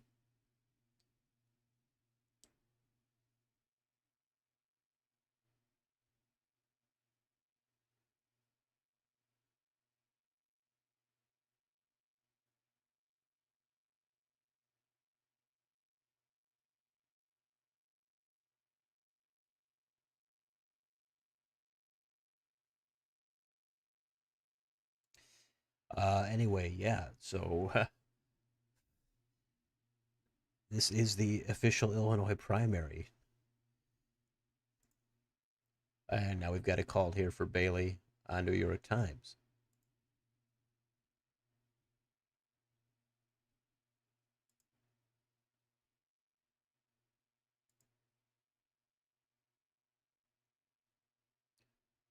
Blagojevich would need to do something to bring back name ID. I'm sure a lot of people wouldn't know or remember him. Yeah, that's true. I mean, it's been a little while.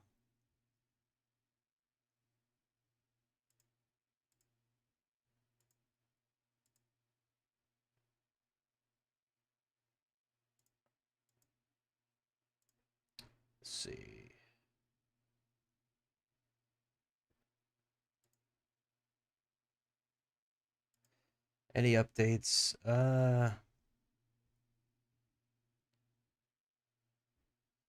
Okay. Majority of the votes counted in Cook County. Lieutenant Governor Julietta Stratton leads by 10, fueled by commanding 12-point advantage in Chicago.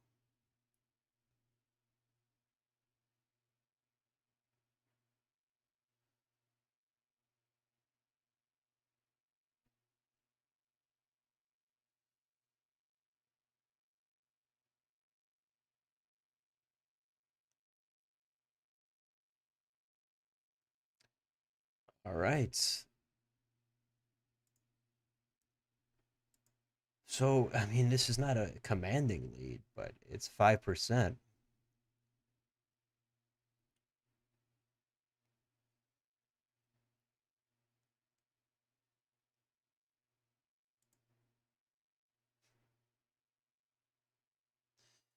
Um, I don't know how much more else there is to see. How much else we're gonna get out of this? Yeah, that's just what I was saying. If Bernie's heading out, doesn't look like much else is happening. Am I gonna be live in May? I don't know. Honestly, I wish I could say I know what I'm doing. I've had a lot of stuff happening. A lot of life happens, and I couldn't really predict anything. I I just can't. I can't predict anything really. There's been so much going on, and a lot of things are up in the air.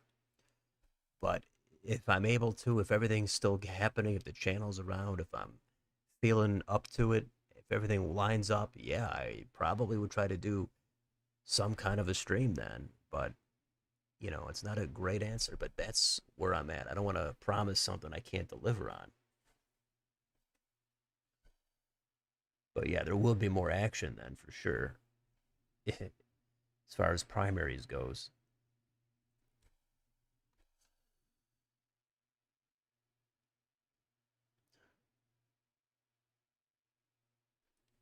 Okay. And when is the Iowa primary? I'm not even sure. I'm not sure what the schedule is really for most states, honestly.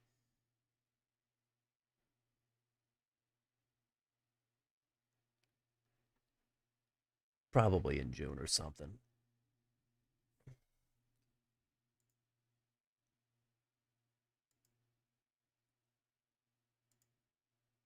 Yeah, I don't know what else we're gonna get here, but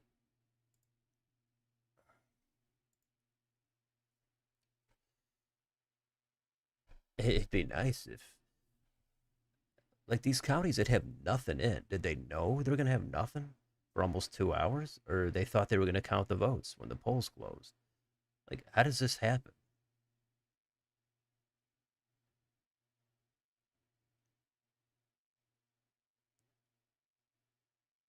Wow, it's in June. Gotcha. All right. Sounds good, Bernie. We'll see you. We'll see you. We'll see what happens in the future. I'm sure we'll see you there if I'm doing a stream.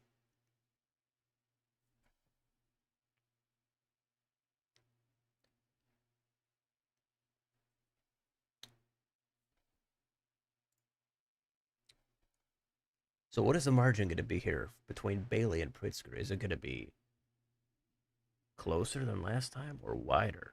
Last time Biden was in office, he was unpopular, and Pritzker won by 13, 14 points, something like that.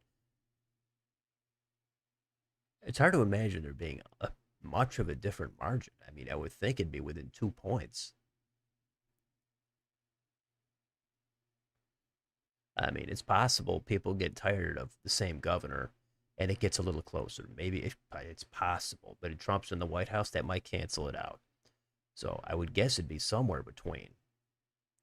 I mean, yeah, again, if it's a really good night, Pritzker could lose by 9 points. I guess that's probably my best case scenario right now. Again, we've got no polling, we've got nothing, right?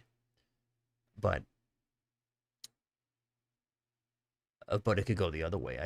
And It could be 19 points for Pritzker. So yeah, I'm thinking about a 14 right now. But great night, it could get down maybe just under 10. On a bad night for the Republicans, a good night for the Dems, it could get close to 20. That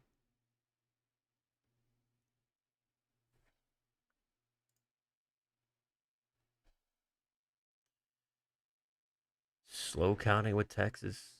Yeah, yeah, it's pretty bad. I mean, this is really not fun to get the trickle of votes. I mean, like, what is happening? Why can't we get some votes? What,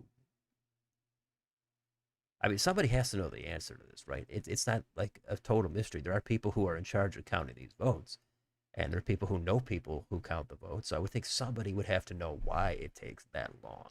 There can't, this isn't one county, where they had a technical issue. This is so many counties that are at zero, and then a bunch of others are, you know, slowly counting in the 20s.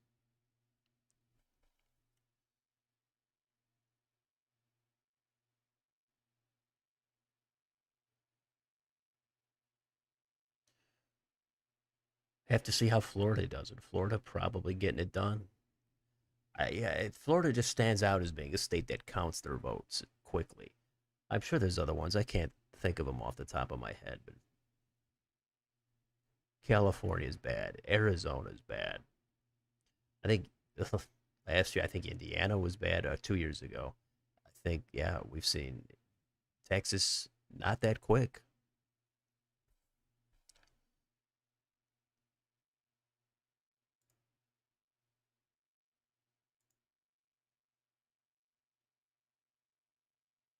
Okay, Don Tracy is going to be the nominee here for the Republicans, and he's going to lose to Stratton in all likelihood. I mean, what that margin, hard to think it's going to be that different than the governor margin. I mean, it really is. I mean, we're looking at a 15-point margin, I'd say.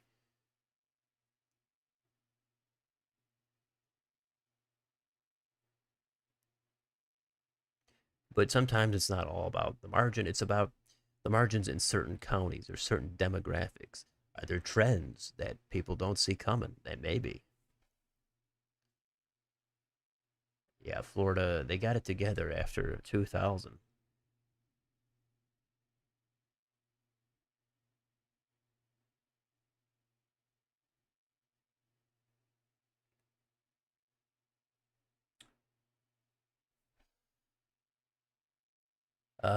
Yeah, this is really tedious. Just like a couple of weeks ago, for some reason, it just it, it's not it's not exciting at all. And it's also not exciting when somebody is in the lead with 39%. Oh, who knows where all these other lower tier candidates, where would their votes go in a runoff?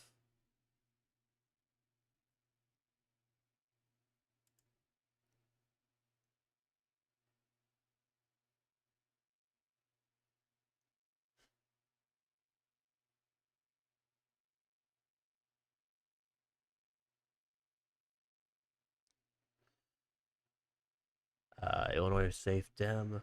Wait to see which Dem will win. Yeah, that's it. This is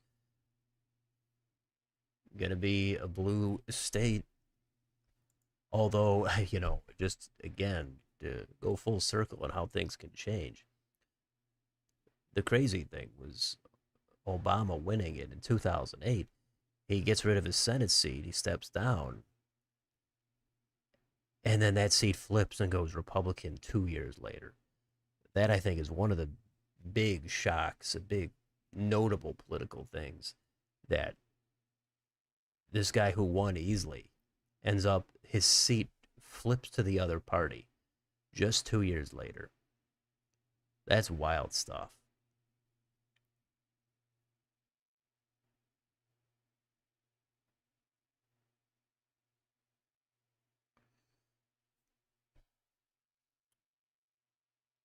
But yeah, sometimes people their seats flip. That's why Vance in Ohio he had to get rid of his seat, And there's a chance it flips.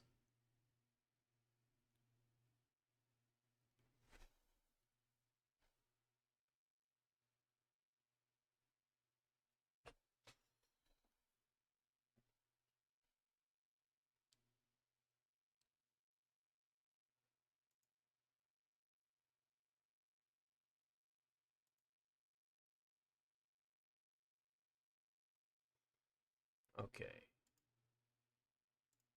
Let's see if there's any updates. 6 updates. All right. Don Tracy wins the Republican primary. Yep.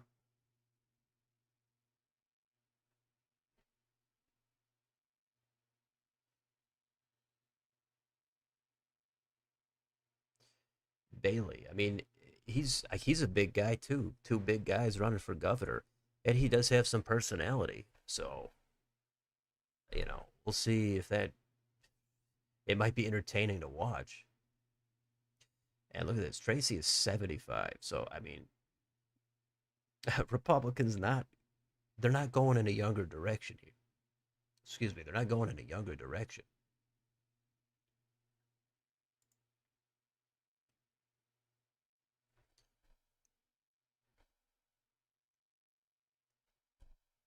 I don't think I'd be running for anything in any state. Yeah, I don't think it's for me at all. I just certainly, yeah, there's just too much other stuff I've got going on, and I like to follow what happens, not necessarily participate.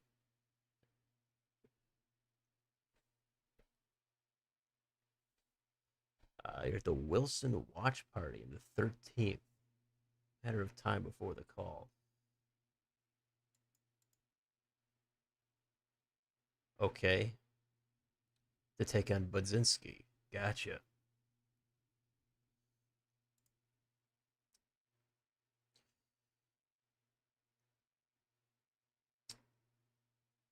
Again, without runoffs, we've got somebody who could win with under 30% of the vote.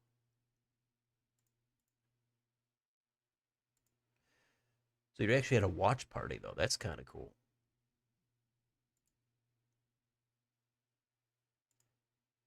But that district, that's a like lean to likely D district, right? That's not really in a red wave. Maybe it comes onto the map, but that district is. I mean, it's it's gonna be blue.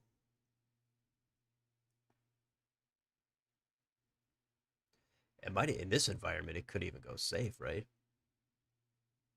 If it's a blue wave.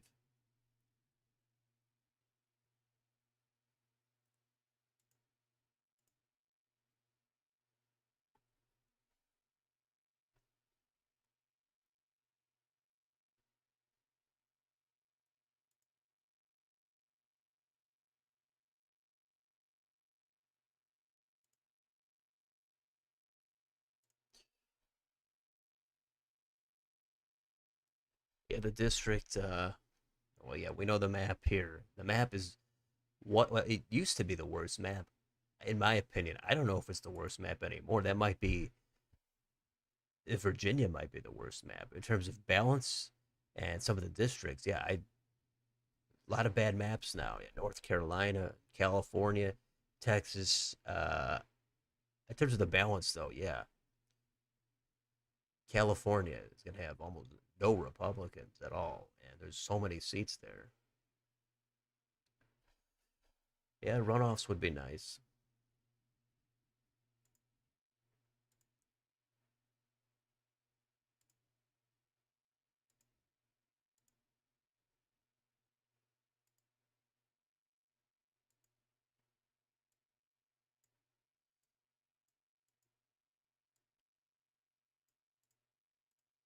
Okay, couple of updates.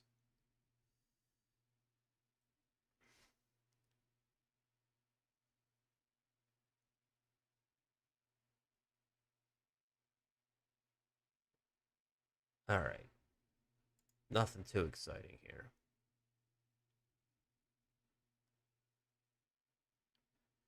So Stratton seems like she kind of surged late, right? Raja seemed to be the guy he got off to an early start, and he kind of held a lead, but no one was really paying attention to this race until the last few weeks. Uh, yeah, Virginia was one of the fairest maps. There's no doubt about that. And yeah, it could be the worst. It probably is. If it's a 10-1 map, that is. I mean, Illinois is 14-3. That's a very imbalanced map. But I think that the Virginia one could. I haven't crunched the numbers. I'm not gonna do that if unless I'm still doing the videos after the midterms. Called for Stratton. Okay, not yet on New York Times. I'm guessing it's called on NBC or whatever. Watch parties for the American elections in UK. Oh, interesting.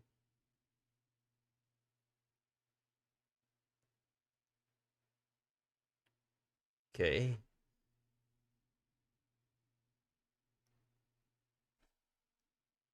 So we've hit 2 hours here. We're probably not going to get a lot more out of this. I mean, to probably be winding it down soon.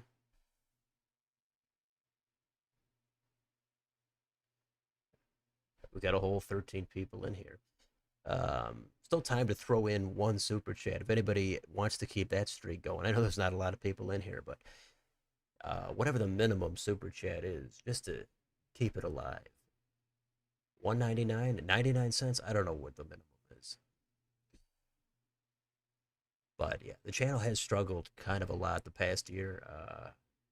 It's especially the last what 7 months or something. It's been pretty bad.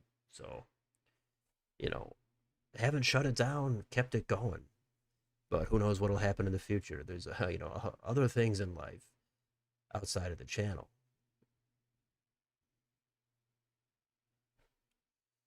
So maybe we'll get a call here for Strat if it's already called on other outlets.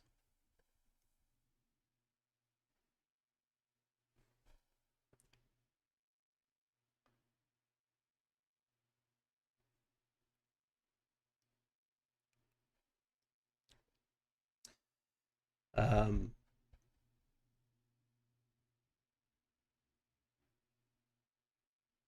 oh yeah,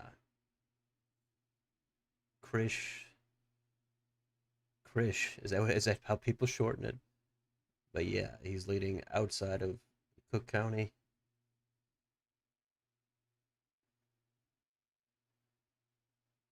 Still got 0 votes in.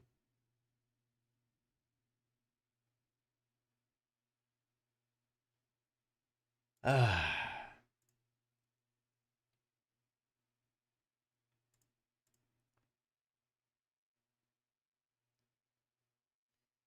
Oh yeah, what happened to that county that was had 2 votes counted?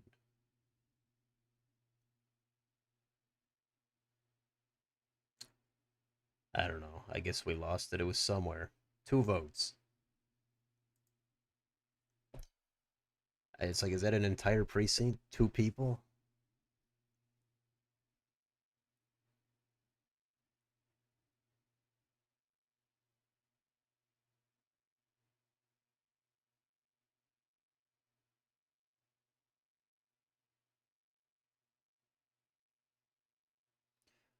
'em. All right, 69% in. I don't know. Waiting for a call here, and then we're pretty much done. Oh, we could also let's see. Anything happen in these races? Still no call here, but Bean does have a 6 point lead, and nothing updated here in the ninth.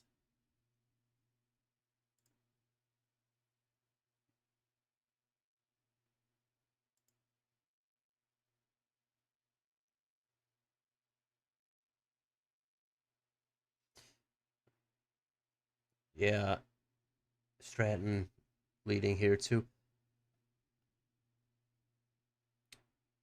Let's see. Any updates? Okay. Um, Stratton leads by wide margins in counties that contain major universities.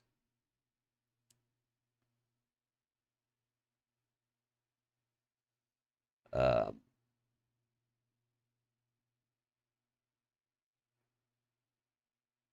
okay.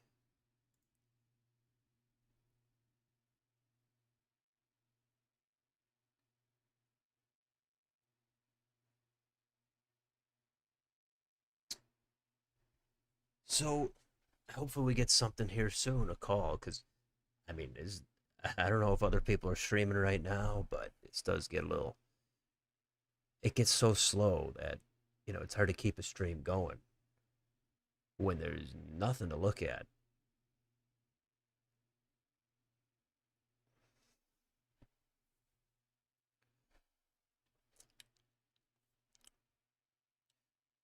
Again, I don't know when there's going to be another stream. I can't guarantee there will even be another stream, but there's really not action for more than a month, and I have no idea what's going to be happening in that time. There's just again been a lot of action behind the scenes, but starting to get really into primary season now.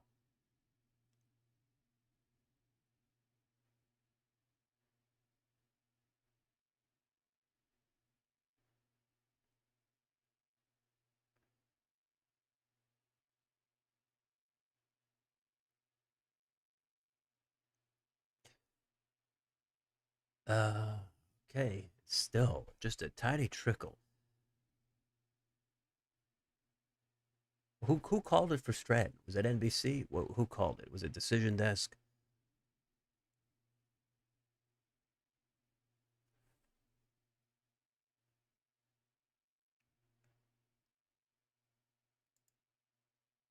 Is it even definitely been called? Can we confirm that?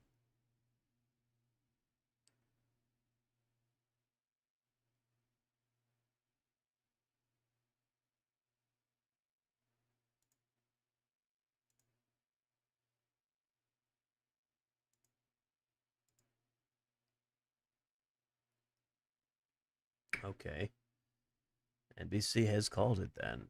So this should follow shortly thereafter, like it did with the governor's side.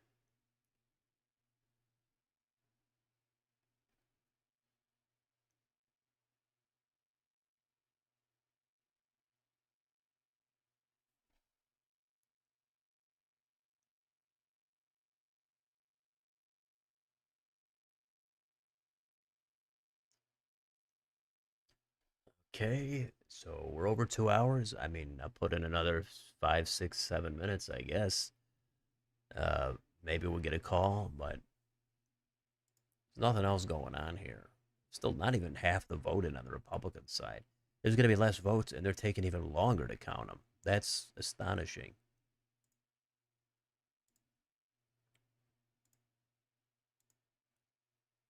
Nothing, nothing new.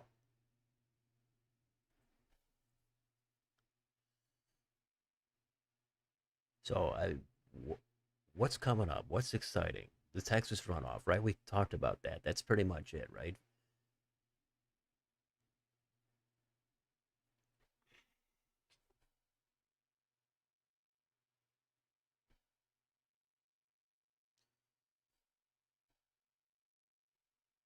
I'm guessing this is going to take another few hours to actually get all the vote in. 70%.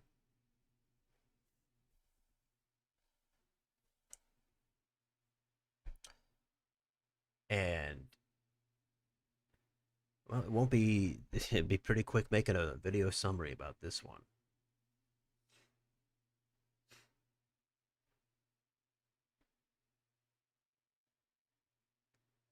Was Kelly a spoiler like Wesley Hunt? Well, you mean for Raja? I don't know. I mean, I don't know enough about the dynamics.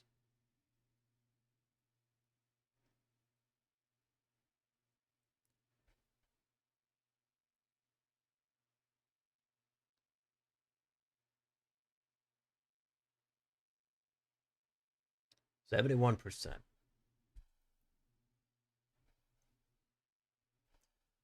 I mean, but yeah, some of these there's some similarity with the percentages, I guess, between this and the Texas race. Although there's runoffs in Texas. Seems like a lot of states aren't making changes to adding or removing runoffs. It just seems like that's kind of what it is. Whatever states have been doing them, they're just going to keep them. I know they did add ranked choice in Alaska and Maine.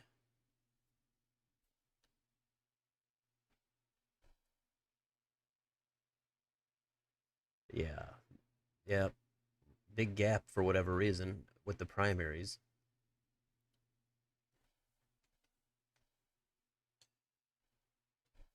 And does NBC have these same percentages? I don't know why they haven't called it here.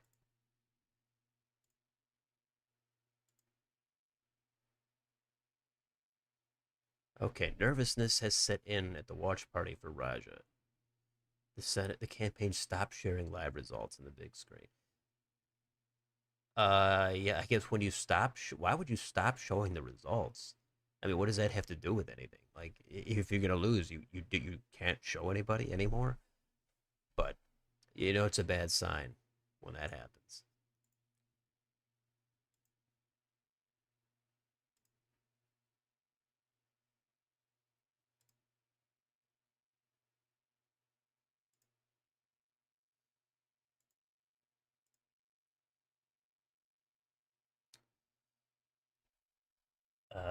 Rank choice and runoffs are the way to go.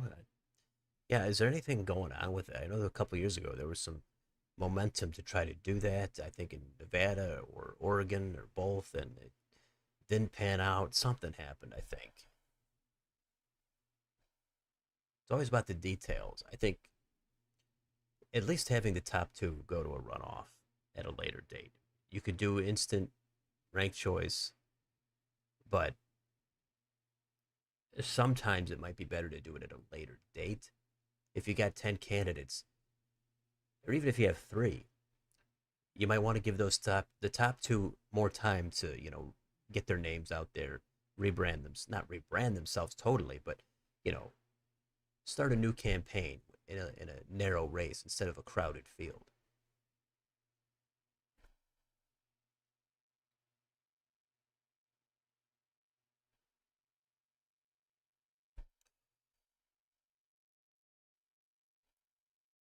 But yeah, the Alaska thing, that is unusual. The top four, you know, open primary,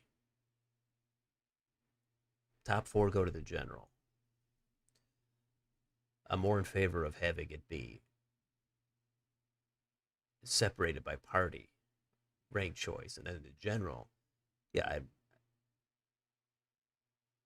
I'd rather still have it be. I don't want to see two or three of the same party in the general. That to me, I'm not really into that.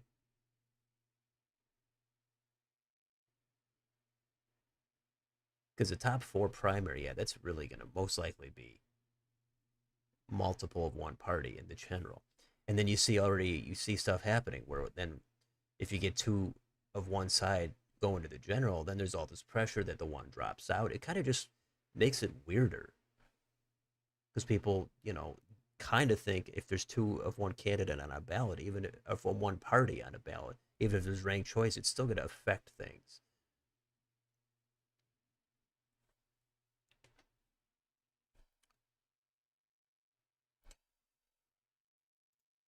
Well,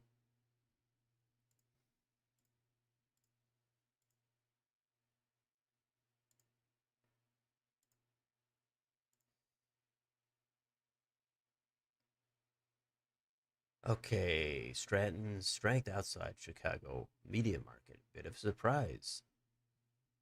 Interesting. Cryptocurrency bet big.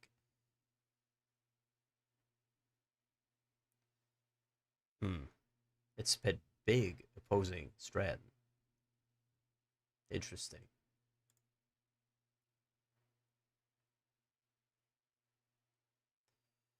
Well, I think there's pretty much not much more to get out of this.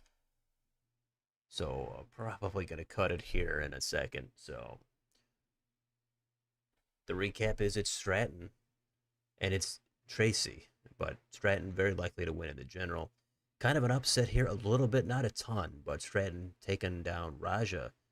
Apparently, it's called by NBC. But and some of the House races still votes to count, but this is in the lead. Bean is in the lead. Donna Miller and Ford in the lead also. Okay, and Darren Bailey is the nominee again against Pritzker. Uh, People are worried about in California. Two Republicans coming out on top. Yeah, that is a concern. I'm not a big fan of that top two primary. I think you just separate it by party because people want, one party or the other. So have the top two in that primary go on to the general, or the top two go to a runoff, or just the winner of the party if you don't want to do a runoff.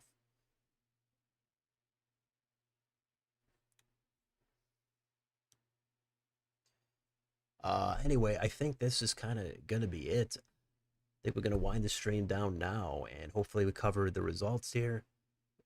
Too slow of a count for me, but we got pretty much all the answers we're going to get. And I appreciate everybody that did stop by for the stream. I know it wasn't a big deal tonight, but we did what we could. And I hope everybody has a great night. Don't forget to like, share, and subscribe. And we'll see you next time.